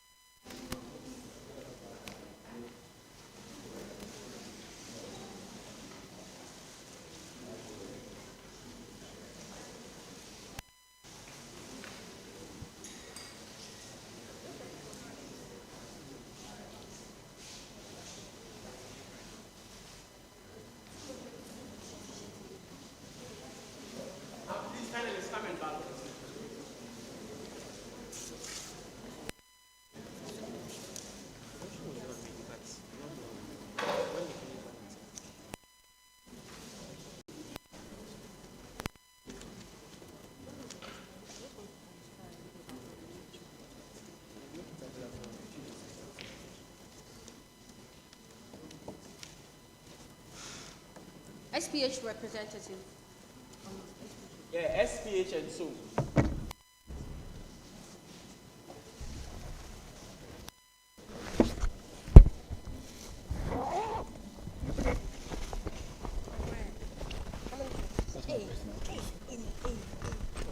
Okay, so some has picked, and they picked for which SPH is going against. Kindly take the let's give the start.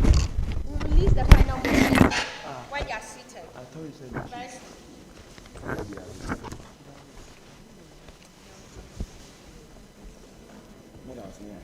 please, this is the final round.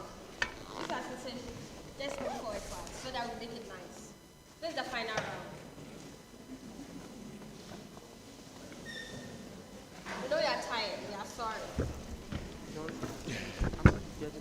Why? Only one person. Two so people have got. There's so many things are nice. Brings you joy. So yourself, Piazza, friends, and then comfort.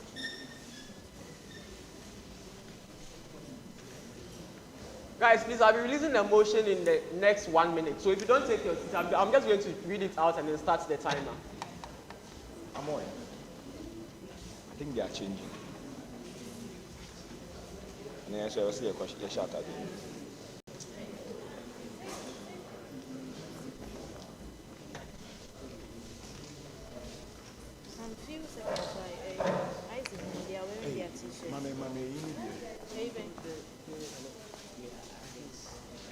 And the shirt, the white is nice.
that no end? I'm just waiting for the motion.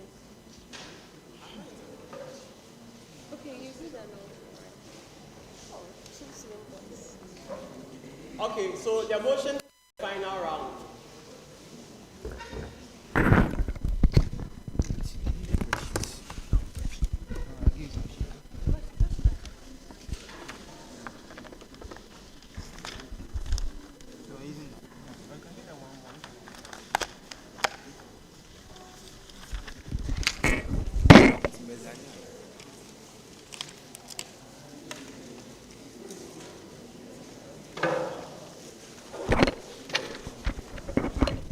So, School of Medicine is speaking for, and School of Public Health is speaking against the motion. The motion reads, should mental health screening be a mandatory part of routine healthcare checkups? Should mental health screening be a mandatory part of routine healthcare checkups?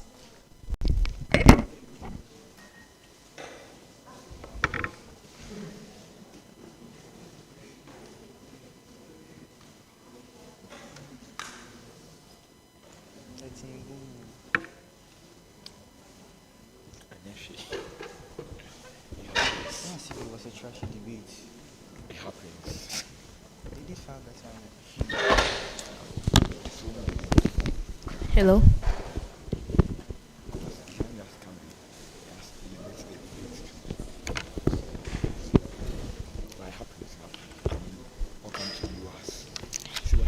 Hello.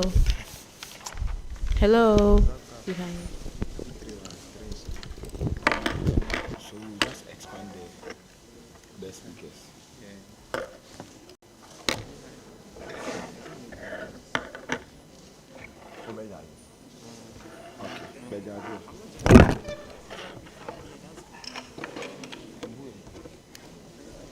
Nti I say move the table back.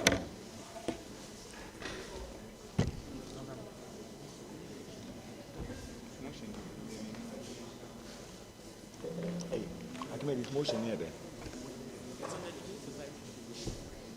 So when is this way? You debate this way. You understand? So you hold this part whilst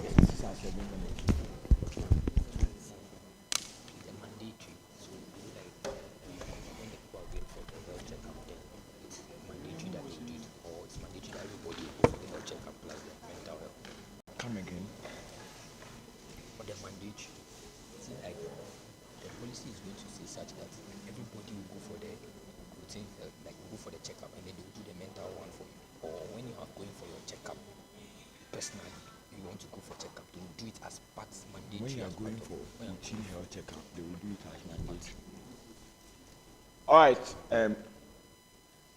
There's a clarity. So when you are going for your routine health care checkup, that's when it becomes mandatory. It's not the other way around. It's not that it becomes mandatory that everyone has to go for routine checkup in mental health. Do you understand it?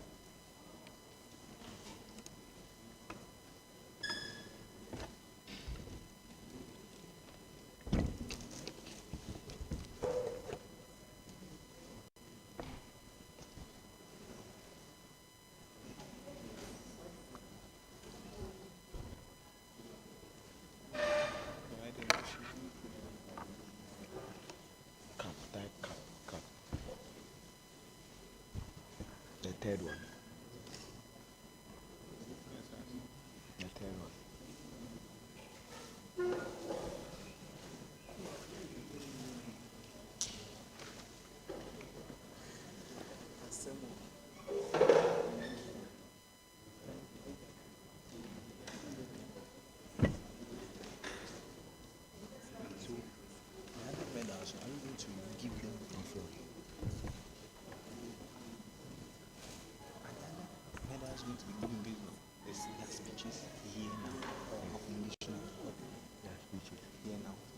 So you can read the 12 PM be the fourth best speaker in the room at the moment.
FPL. Charlie, how will they go? It shouldn't tell you my data is finished though. Then the last who? Oh, I. 18 points. It's so sad. You had 20 yesterday. I had 18. I had 26 over there. I You didn't just buy had- Haaland. No, why would I Hey. buy Haaland? I don't need Haaland. Now who bought FPL? You didn't buy Haaland. I'll do it without Haaland. 53. No. Meko. Highest is 60. Don't worry, this is my I first. have 53. This is my first season in FPL. I'll do it next time. It's about stats, but Hey. Trippier, Saliba. Saliba is going to give you points. Saliba gave me 5. Zuma gave me 6. Hey, De Bruyne, hey, I should have bought them this guy. Oh, this Brazilian guy. Rodrigo. Ashimio. Hey. I'm just hoping Aston Villa and Newcastle perform and Son 2 scores more. And then I'll You just. bought Son. I bought Son share. Last season he didn't perform. I don't think we will do any better this season. Coach. My competitor had 0-0-0. No Zichenko 0, Stones 0, and Ciso 0. See, he benched this guy and this guy had 6.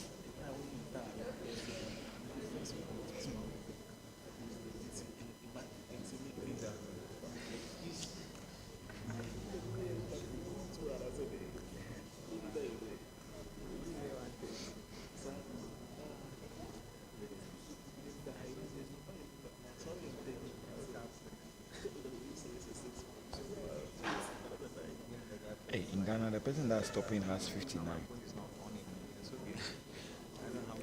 Charlie, hey, who triple captain Haaland la? I've not used my triple captain. Is this something that you can use every week? Or Nah, it just comes like Prep twice. time I can. It comes like twice a season or so. Prep time I can. It's a good thing I haven't used it right now. Okay. Prep time I can. Minimum be shaking me this. I can't waste my triple captain because that's the only time I can boost myself. But you still have to triple captain Haaland. Because he's the beast. If Haaland mostly scores against the Small team.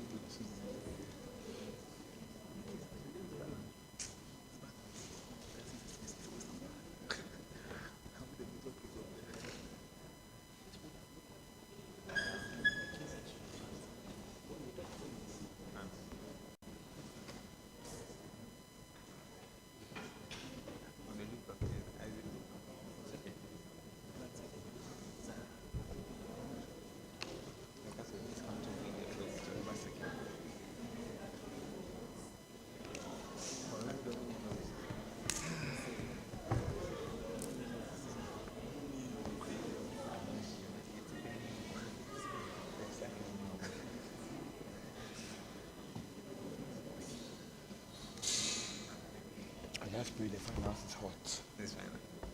It won't be hot.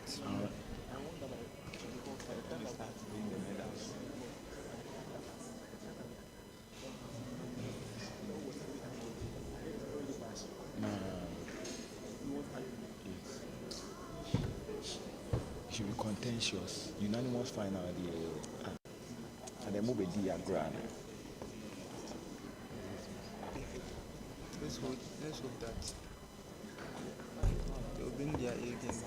And I hope Isaac has found his footing.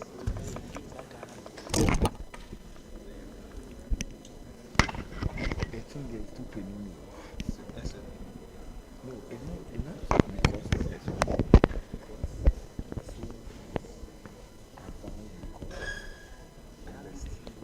People have done it to me before. It's evoking noise of fact. You stay the definitional challenge without giving the reason why the definitional challenge is true, and then the panel gets to buy the definitional challenge over the PM's. Yeah. It's very, very painful. But these guys, they don't understand it, so I'm sure it's not pain.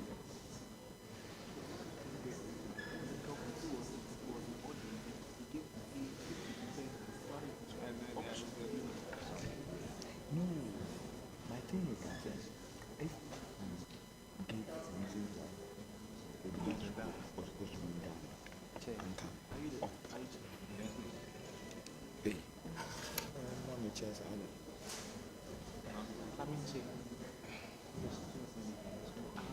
All right, thank you very much. Prep time is over.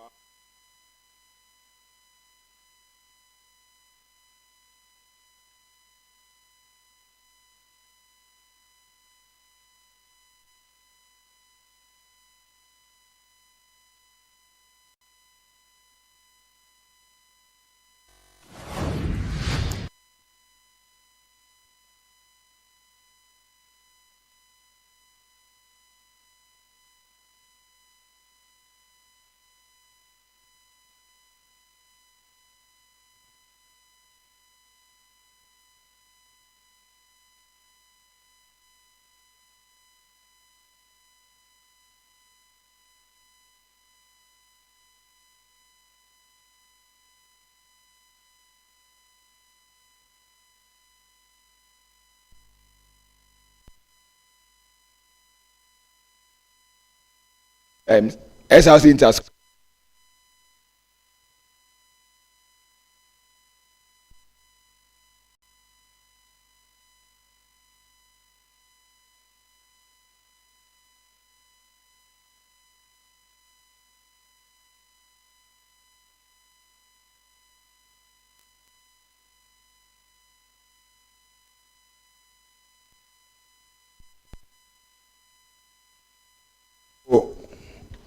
These are the rules for the final. Debaters, I hope you are listening. We have 7 minutes long of speech with an extra 15 seconds to wrap up. We are going to allow points of information. You already know the rule with regards to points of information, so that's fine. Please, if you exceed your time, we are not going to write anything and we are not going to record anything beyond your time. Thank you very much. Shall we invite? Okay, so when he claps his hand, it means 15 seconds more to wrap up. Thank you very much. And Prince, I'm supposed to let them off protect. Okay, that's fine. Okay. All right. So we invite the Prime Minister to commence the debate for us. 2 eyes are allowed. Thank you.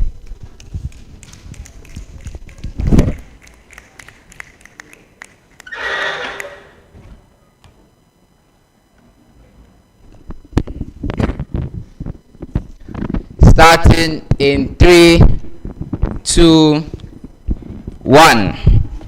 The motion before the House today is whether mental health screening should be a mandatory part of routine health checkups. And I am here to debate in favor of this motion. Now, let us understand that even in this day and age of technological advancement and spread of information, there are still lots of misconceptions and obscurities in the area of mental health. Most people, especially in Ghana, when we talk about mental problem, everyone's mind jumps to outright madness. But there are subtleties. There are many things we don't know, like identity dysmorphia, bipolarism, and many others. And so, how does making mental health screening a mandatory part of routine health checkups deal with this? We say that this actually, because of the relative lack of information, this is actually going to sensitize people to the fact that yes, this is actually a threat. This is actually something that we should look out for. When you go,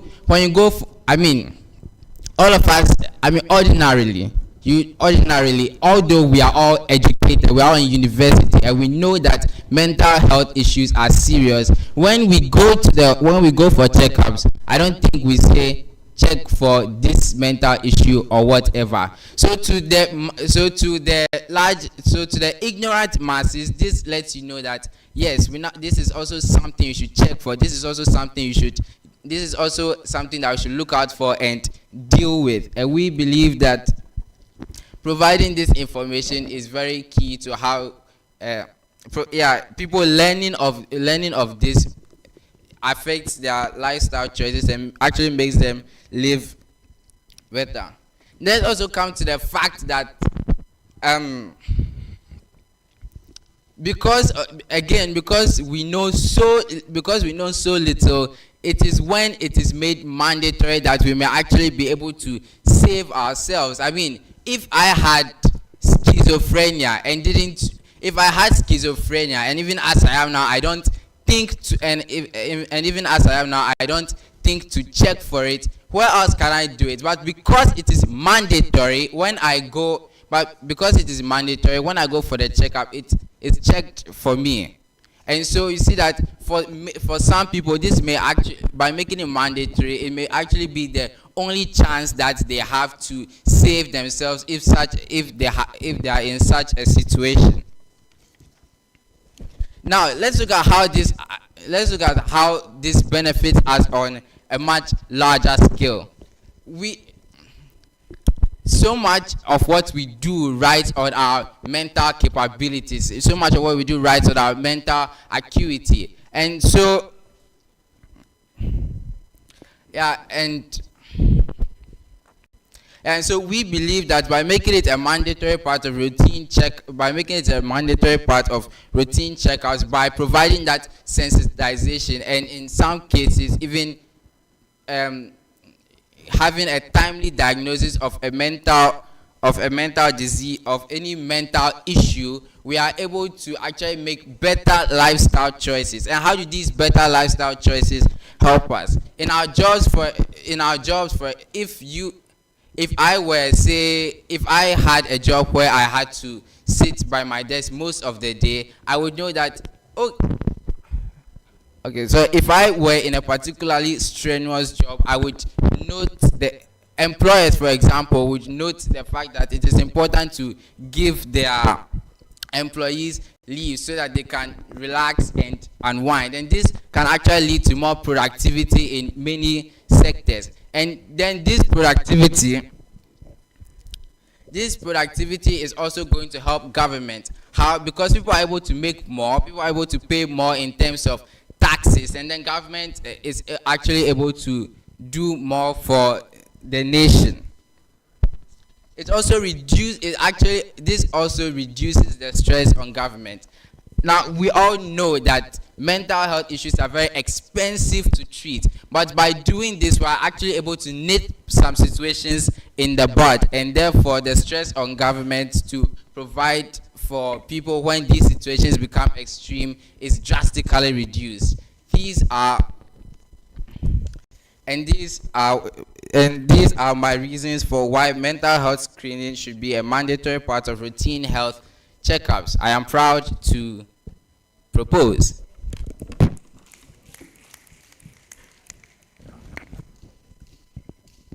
Thank you very much, PM, for that speech. Would like to welcome the leader of opposition to advance the debate for us. But before that, we want to still encourage speakers to take POIs for better engagement. Also ask POIs. Thank you very much.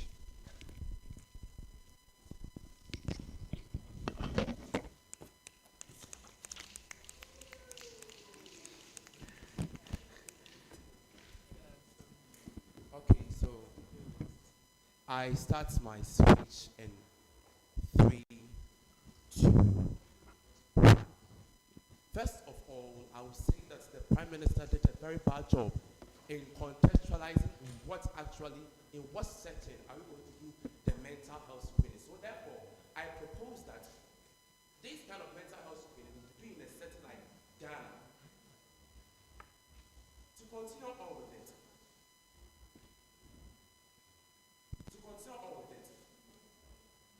if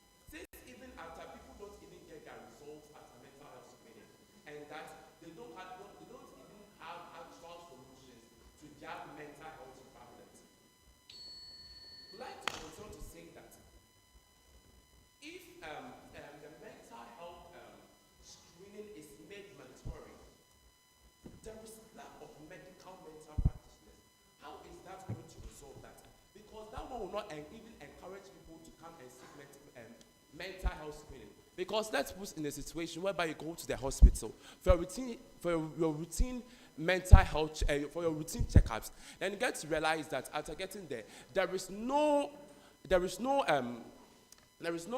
actual association, or there is no actual prescribed method, or there is no actual setting that provides for mental health screening. Also, how can mental health screening has most people will not involve themselves in mental health screening. Why am I saying that? Why will it will even reduce people's participation in what? Even in checkups? Because right now there has been stigmatization tagged on what? On mental health screening. The Prime Minister made a speech that people with made an example of mental health issues, including people with bipolar, schizophrenia, and a whole lot. But I would like to ask, if I go on a mental checkup, if after checkups I decide to go on a mental health checkup, because of stigmatization, because of my bipolar, I wouldn't like to involve myself in mental health, because if I know that, let's say if I know that I'm in a mental health, I have a mental health problem, and I've been able to keep it to myself for far long years. So why would I how would I even extensively involve in a screening to actually, because I know that even after involving the screening, I will, on the long run, gain stigmatization. Also, mental health services should be based on needs. Because someone need mental health, if someone does not need mental health screening, that does not mean that the person should actively involve in mental health screening, in which the person has no issues associated with mental health screening. Also, screening should be a freedom of choice. What if I don't want to involve myself in mental health screening? Why should it be compulsory on the part of mine? I don't want any kind of screening. It should be a freedom of choice, because if you're making it compulsory, it means that it will have a legal backing. There's the situation whereby I don't want to. If I don't want to, why should it be enforced of me? Moreover, I have my freedom of choice. Also, with the effect of mental health practitioners, I would love to ask the opening bench that how is the implementation going to be if there are no mental practitioners, or people's they are talking about being advocacy, taking Ghana as a construct. Ghana is very poor with its mental health issues. But taking Ghana, for instance, there has been advocacy since day one, but there has been no improvement in our mental health issues.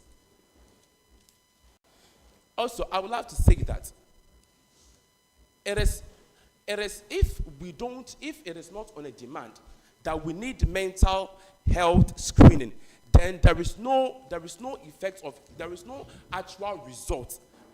There's no actual result even after the mental health screening.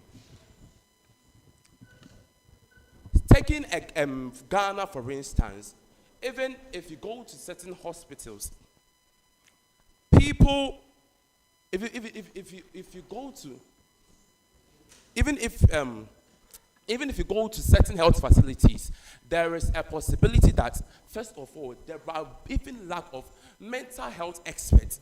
Right now, we need the human resource, and we need the kind of resource to actually screen the people. But the first question I would love to ask is that, are there availability of these mental practitioners, or are there availability of this human resource to actually encourage mental health screening? Because first of all, if the items for screening are not available, how do I show up for the screening?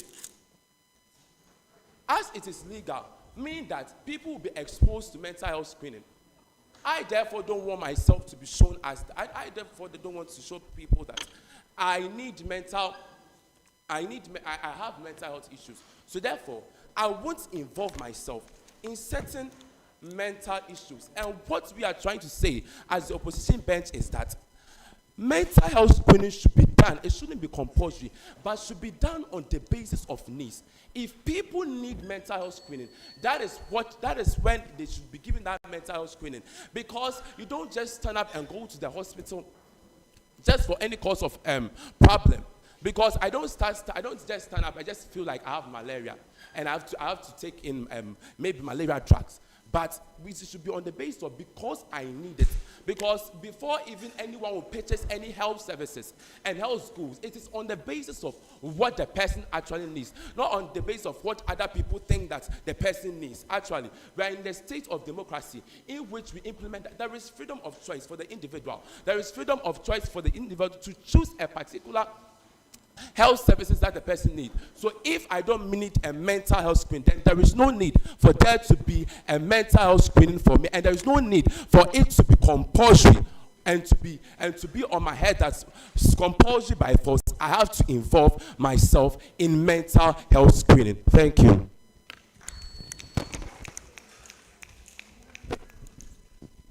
Thank you very much, Leader of UP, for that speech. We are going to invite Deputy Prime Minister. I am still encouraging all of you to take POIs. It's going to be very decisive in our deliberations when it becomes very close. So please, prioritize taking POIs and asking POIs too. Thank you very much.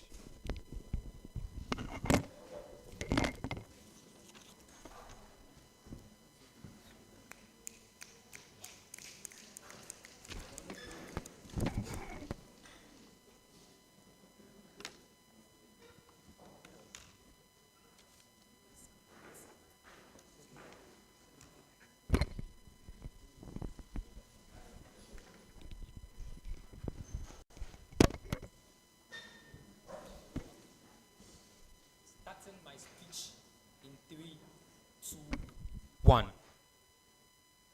Panel. The House, Leader of Opposition, is out of today's debate because of 2 reasons. 1, he didn't listen to the clarity I asked for and the clarity panel gave. 2, he didn't pay attention to the frame that the Prime Minister brought to the House. That is why I'm going to throw more light on today's frame and why it is particularly important and going to largely affect today's debate. Follow me closely. 1, Prime Minister tells you that we are in a context where there is obscurity on knowledge of why we should be conscious about our mental health. How does he prove this? He tells you that there's an attitude of Ghanaians towards mental health already. But then secondly, there's also, he tells you that amidst this Gen Z period of so much knowledge, people still don't have a lot of knowledge on mental health. He proves to you using 3 things. He says there's misinformation, there is disinformation, and then there is ignorance. Why is this frame particularly important, right? And all the stigma and the things that it will bring is largely due to this frame, right? So we actually incorporate their ideas into our frame. But then I'm going to prove to you why this frame is very important and it's going to be affect the debate to a large extent. 1, because it is mandatory. It means that all those health checkup lovers that go for health checkup are going to have their mental health checked. It means that, and then secondly, it means that the debate then cannot be, I'm going to rebut them at this point. It means that the debate then cannot be at a point that, there's no, people don't really go for health checkups and all those things. Because for us to have a fair and logical and practical debate, it means that at a point where we want to go for health checkup, should we make it mandatory based on the outcomes? Is it good? Are the impacts good? Are they bad? Oh, let's go for it. Let's not go for it. That is the debate. But then, secondly, notice 2 things, right? Why is state actively going to be involved in this? And why is this beneficial to us as a frame and to us as a whole, policy implementation to be utilitarian? 2 things. 1, notice that people are likely to subscribe things, they are likely to be subscribed things that state advocate for. So if state advocate for things like free SHS, if state gravitates towards issues like this, people are likely to follow. It means that while state starts making policies on mental health, people are then sensitized. That is why our problem we brought in our frame, our entire frame solves it in its first place. People are then sensitized on the need for mental health because there are policies, then they are making this mandatory. I would think that since they are making this mandatory, it means that there's something about mental health that is actually very important.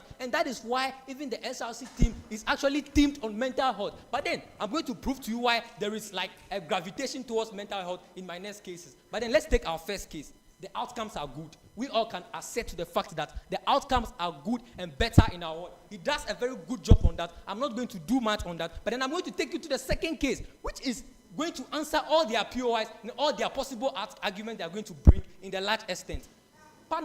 Notice, there is a recent and current gravitation towards mental health of citizens worldwide. I'm going to prove this. It's an assertion. I'm going to prove this using mechanistic analysis. One, notice that there's a current gravitation. Notice that currently WHO brought an initiative in July 2022. You can check that, and it's actually called the Mental Health Special Initiative, something like that. And it has got Ghana being selected on this, and it has targeted to actually check 52 point something million Ghanaians towards growing their mental health and improving them. That is one gravitation, even if you don't believe it. But then secondly, why are there serious symposiums, workshops on things like mental health awareness and stuff like that? It means that the entire world, everybody is advocating that, oh, there is a new disease. It's not just cardiovascular disease, and this one is not, people don't really take it serious because we don't even know it. There's a new disease and there's a new threat that we all have to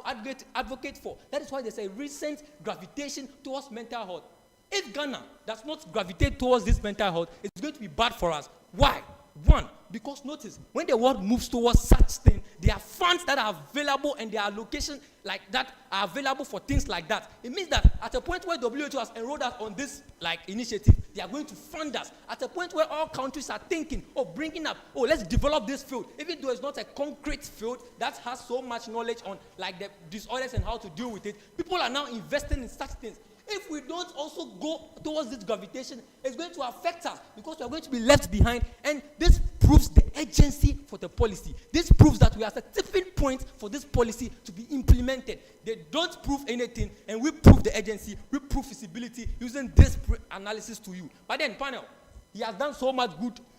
He has done a good job on the outcomes. We tell you that the outcomes are better in our world because a large number of people are going to be so much informed. It's not just the information and just the sensitization we create in our world, but then it's also largely to the fact that people are going to actually subscribe to this to this policy, because we take it from at a point where people are going for the checkups. It's not at a point where we are now deciding to take the checkups. It means at a point where we decide to take the checkups, a lot of people are now going to be sensitized. A lot of people are now going to get treated. A lot of people are now going to be more informed about their mental health.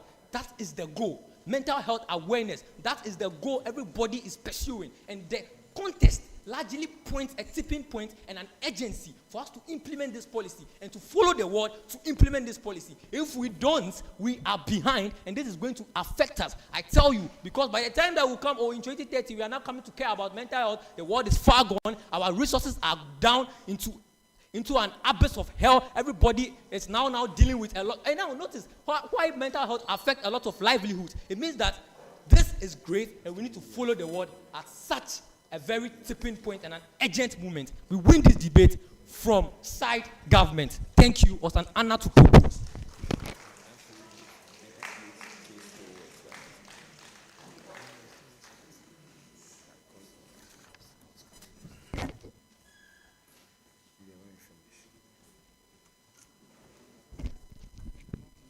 Thank you very much, Deputy Prime Minister, for that speech. Let's invite Deputy Leader of Opposition to sum up the debate for us. Here. Please, you have the last chance to take a POI.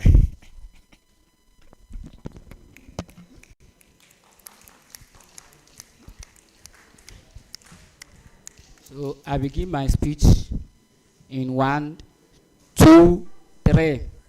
First of all, I want the government to appreciate the fact that we acknowledge that there are challenges regarding mental health issues in Ghana. My leader made it clear that the government failed to mention where we should mandatorily provide routine screening, mental health screening. They failed to provide where, but they later came to light, which we will even forgive them. We will accept that they have said it. So the where is Ghana. We are accepting it. But we should consider this, that the government has a misplaced priority in tackling the challenges that are posed by mental health issues. You see, screening is not diagnosis. As a health expert, we all know what screening is. It's just to identifying the potential of somebody being a mental health being suffering from mental health problem or not. So screening itself is not a diagnosis, and I want the government to be made aware that screening mental health screening is not going to deal with the challenges that is posed by mental health. So I would rather tell the government to invest the resources. He has insisted that the where should be Ghana. I would rather tell the government to invest the little resource the government have in the National Commission on Civic Education for them to enhance mental health education, for people to be aware that there are rising mental health issues, and people should take responsibilities of their own life, because we also agree with the fact that human beings are rational people and human beings are able to make rational decisions. So the government should rather invest resources in educating should invest resources in mandated institutions to educate people, to increase awareness, and that is the right priority which the government has failed to prove. Nevertheless, we would like to engage them. So I'll continue, even though the government had made a misplaced priority, I would like to engage them. So one of the reasons why we are saying that we should not mandate mental health screening in the routine service is because in Ghana there are only four mental health stations. This means that we have limited human resource regarding mental health, and mental health is a complex something. It doesn't rely in the power of a medical doctor or a nurse to testify someone is having a mental issue. We require mental health experts, and mental health experts are lacking in the country. That's why we're proposing that the screening should be made or should be done based on needs. And you see, I will take you later.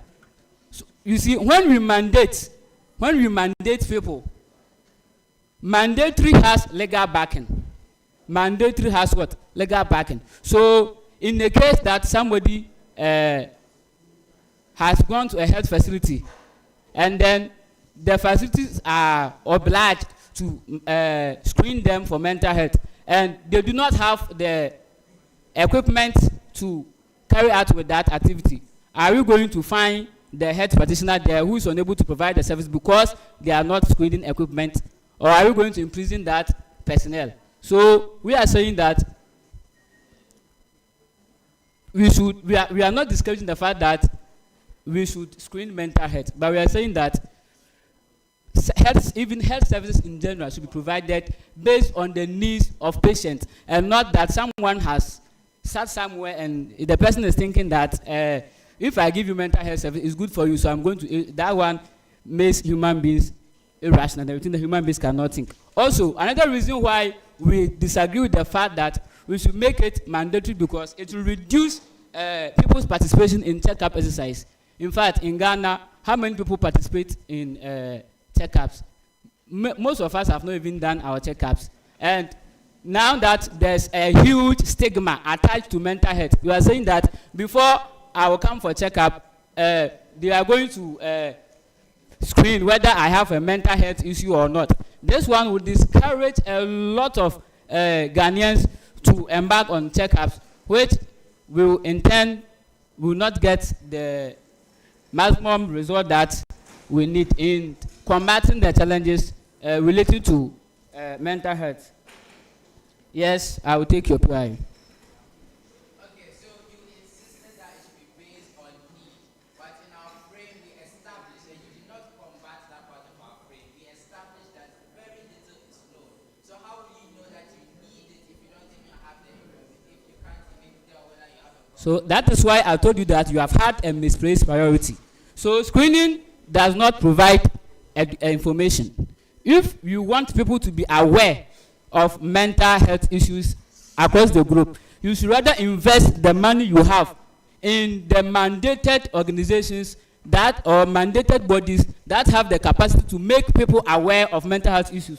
So you should rather be investing your money in such persons and not investing your money in screening.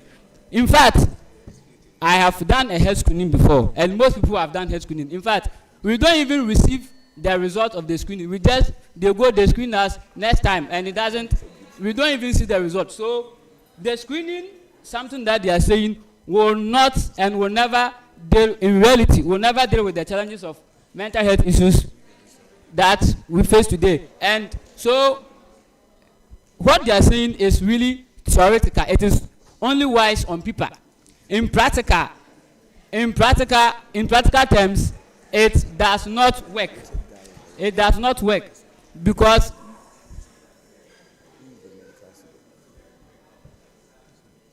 in practical terms, it does not work.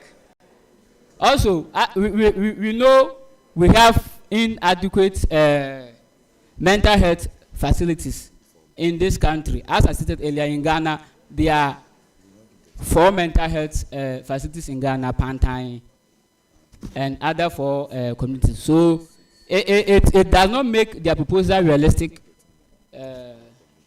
in combating with the challenges that are posed by mental issues in Ghana. Thank you.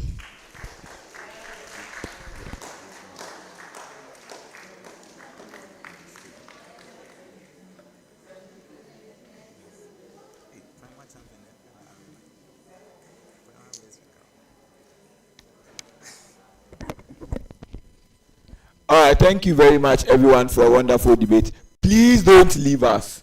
We will announce the results in the next 5 minutes. Yes, so please don't leave us. Thank you very much.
Miss UHAS 2022 to be crowned this evening is Marie. Congratulations!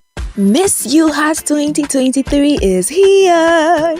Prepare to be mesmerized and captivated by the exceptional skills, performances, inspiring stories, and many more. And experience an extraordinary showcase of talent, elegance, and intellect as these remarkable young women take center stage. Nominate that young woman who embodies these characteristics today as you join us in celebrating the crowning of the next Miss UHAS, a role model and advocate for health education and empowerment.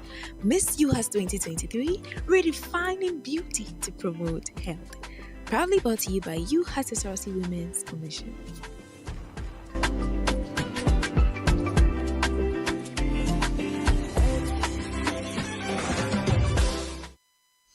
Get ready for the biggest political event of the year. UHAS Base TV brings you a comprehensive live coverage of the UHAS SRC election 2023. With a team of reporters on the ground, we bring you the latest news and developments as they happen. From the candidates' profile to the vote and manifesto, debates and election results, from the campaign trail to the ballot box, we have got you covered. This is your election center.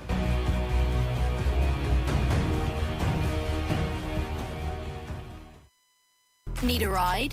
Take a Bolt. Fast and affordable rides at the tap of a button. Set your destination, request a ride, and your driver will arrive in minutes. Then enjoy the ride to your destination. Rate your ride, pay as you go. Bolt, the smartest way to move. Download now. Oh yes, it's your girl Christina again, and I am back with a big bang. UHAS and its environs, where I and the team will dig deep, both on and off campus, to bring you all the juicy stuff you would want to hear. When the news hit the street, we would be there to cover it. All the trending issues would also be delved into, where we would have a short interview with both students and non-students, their views on these issues. I can't wait, and I know you can't wait either. Subscribe to UHAS Base TV now for all the juicy stuff. Guys, let's have fun. See you when I see you.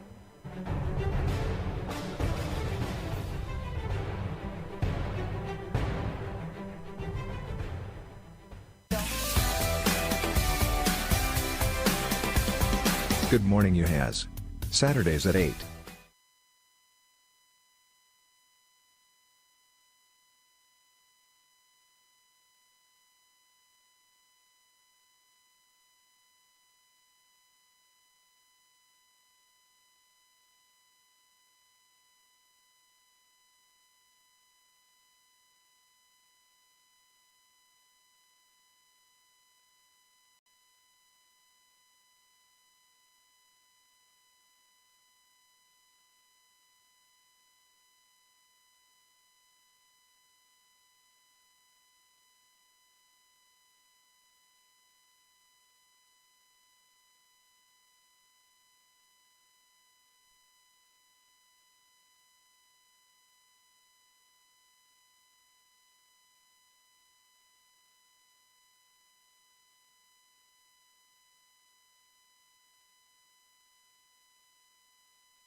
The Queen,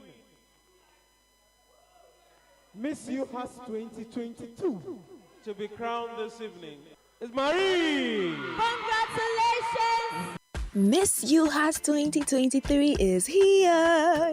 Prepare to be mesmerized and captivated by the exceptional skills, performances, inspiring stories, and many more. And experience an extraordinary showcase of talent, elegance, and intellect as these remarkable young women take center stage. Nominate that young woman who embodies these characteristics today as you join us in celebrating the crowning of the next Miss UHAS, a role model and advocate for health education and empowerment. Miss UHAS 2023, redefining beauty to promote health. Proudly brought to you by UHAS SRC Women's Commission.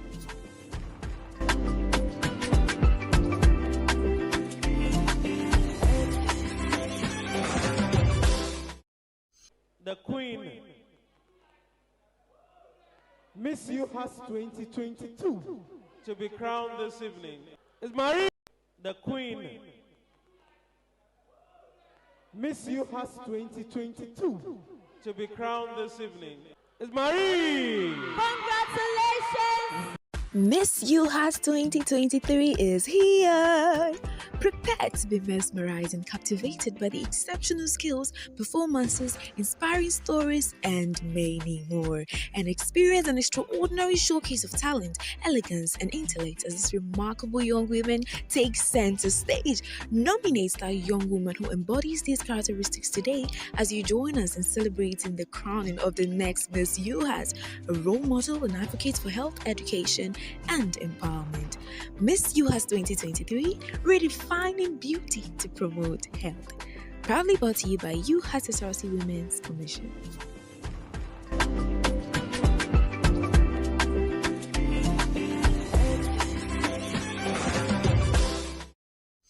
Get ready for the biggest political event of the year. UHAS Base TV brings you a comprehensive live coverage of the UHAS SRC election 2023. With a team of reporters on the ground, we bring you the latest news and developments as they happen. From the candidates' profile to the voting manifesto, debates, and election results, from the campaign trail to the ballot box, we have got you covered. This is your election center.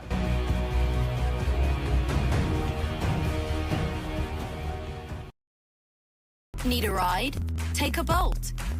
Fast and affordable rides at the tap of a button. Set your destination, request a ride, and your driver will arrive in minutes. Then enjoy the ride to your destination. Rate your ride, pay as you go. Bolt, the smartest way to move. Download now.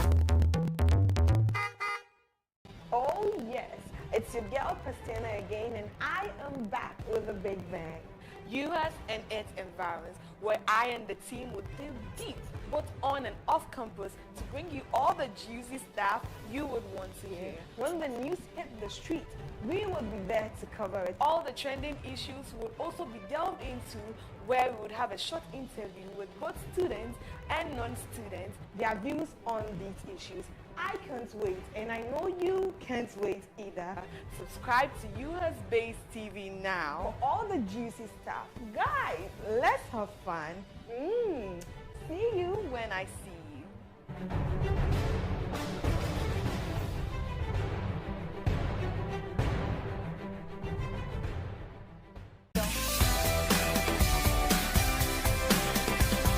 Good morning UHAS. Saturdays at 8. The Queen, Miss UHAS 2022, to be crowned this evening is Marie. Congratulations!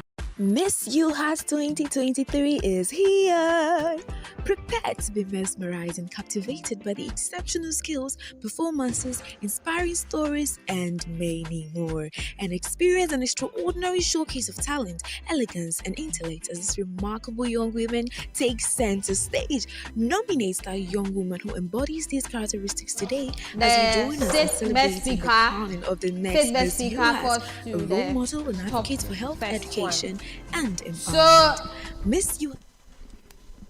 The sixth best speaker is from School of Allied Health Sciences. Sixth best speaker. And in the person of Bliss, let's give it up for him. Sixth best speaker.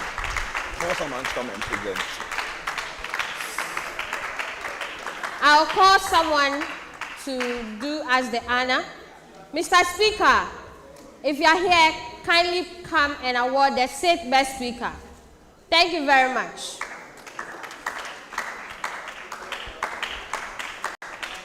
Okay, Mr. Speaker is not here. So, Prince Emmanuel will do us the honor to give the award. He's coming. And yes, Speaker Nini.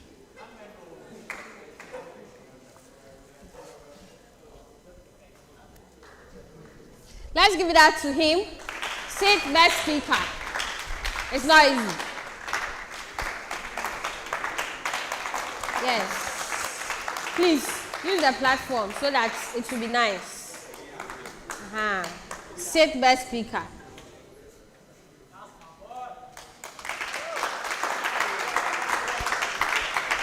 The fifth best speaker from School of Pharmacy. Go to the back. Go to the back. School of Pharmacy, fifth best speaker. He's in the person of Richmond.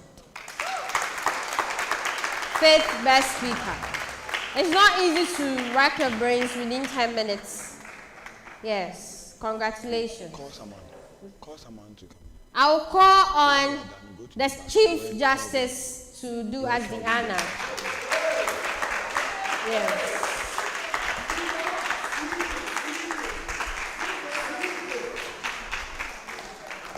Sixth best speaker, School of Pharmacy. Thank you very much. Please climb in front for us for pictures. Come.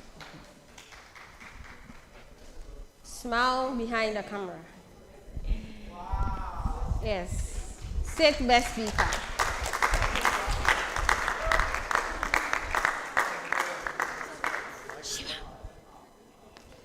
Fourth best speaker from SPH. Fourth best speaker in the person of Stephen. Let's give it up for him. Fourth best speaker.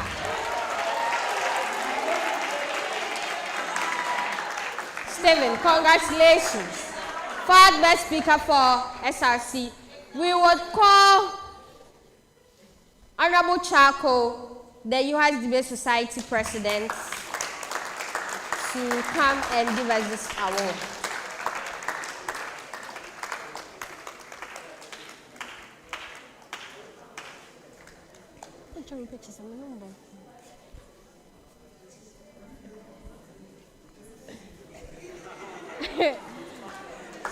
Fourth best speaker, Stephen.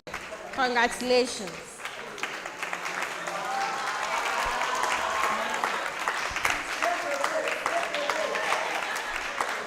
Third best speaker. Okay. Third best speaker, I would like to invite the Federal Treasurer to come up front to give us their representation. Honorable Joyce, the sweetest lady. Yes. So the third best speaker, right? The third best speaker is from my school, School of Medicine. And he's in the person of Richard. Let's give it up for him. Fourth best speaker. Fourth best speaker. Congratulations. Congratulations. Interestingly, they are twins. One is from School of Pharmacy, one is from School of Medicine, and they were debating against each other. What a world. What a world. Thank you, Madam Beautiful, nice, sweet treasurer. She's the reason why we are wearing all the t-shirts. Yes. She gave the SRC money, free of charge. Clap for her, clap for her. Second best speaker. Second best speaker. Etc. Etc. Etc. Second best speaker, etc. Oh, okay. Second best speaker is from SPH. Second best speaker, and he's in the person of Desmond Asielu. Second best speaker. And I'll call the Women's Commissioner, Federal SRC Women's Commissioner, to do us the honor. Yes.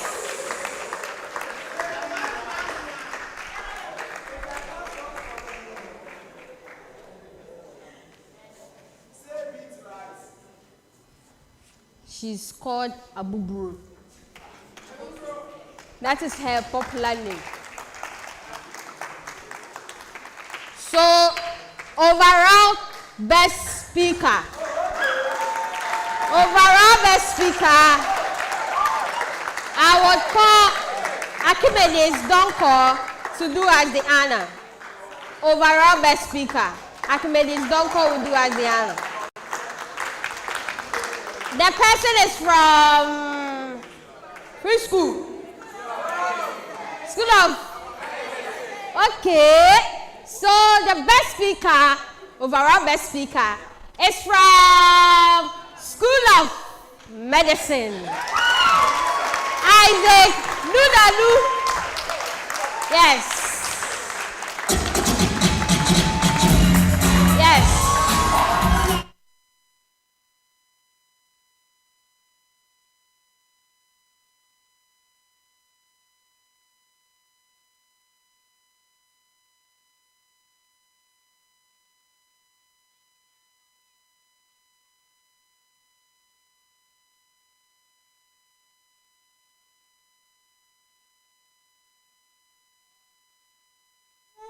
Wins the trophy.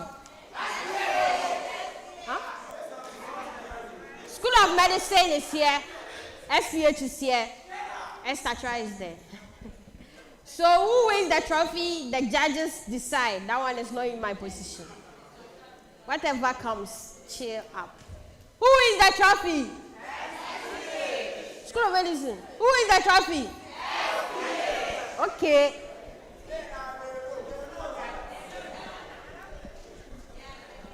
All right, thank you very much. So,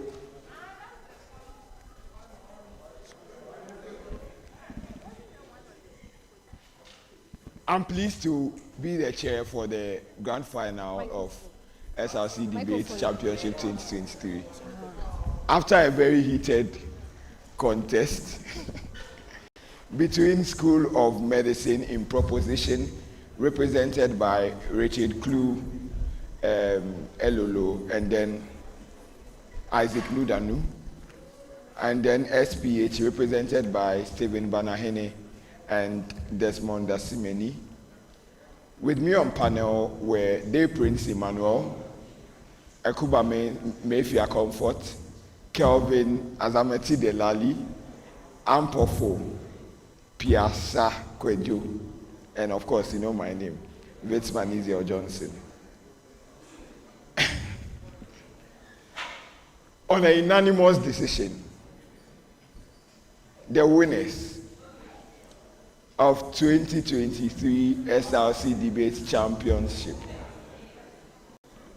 all the way from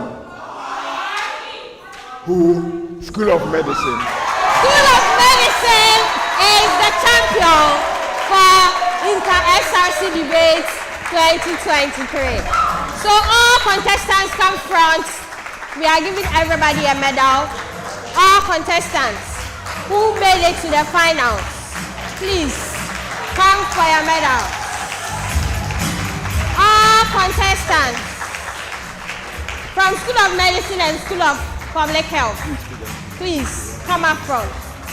So we are going to invite the Vice President for UHAS Debate Society in the person of Honorable Akuba Mafia Comfort to do us the honor, and the SRC PRO in the form of in the person of Kelvin Azamati to also do us the honor. We would also invite the CEO of Smart Hub to come up front to do us the honor.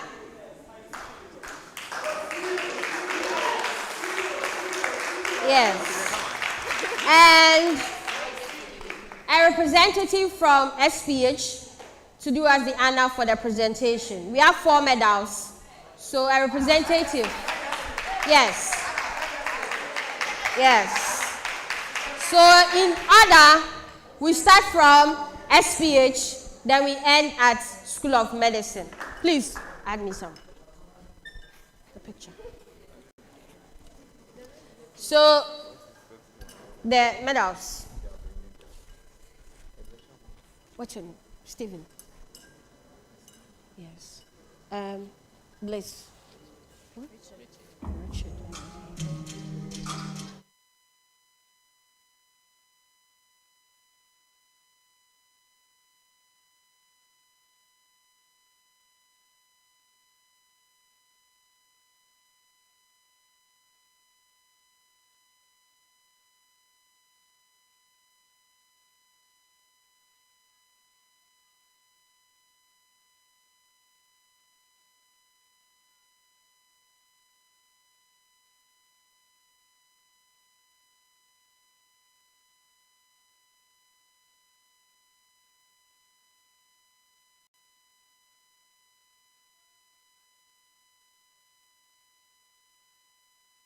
SRC PRO, and the Vice President. To Isaac Nudanu and Richard. I misinterpret his twin brother's name. So the winner for 2023 Inter-SRC Debates, School of Medicine. Congratulations. Congratulations. Please, Honorable Vice President. Honorable Vice President, do us the honor and give them their presentation. Yes. These people are novices in the debate society. So if we have a lot of people joining us, it means that we can do wonders at Pan-African University's debates. Yes. Yes. Congratulations. Train brother, we are sorry, okay. We love you too. Congratulations once again. Please.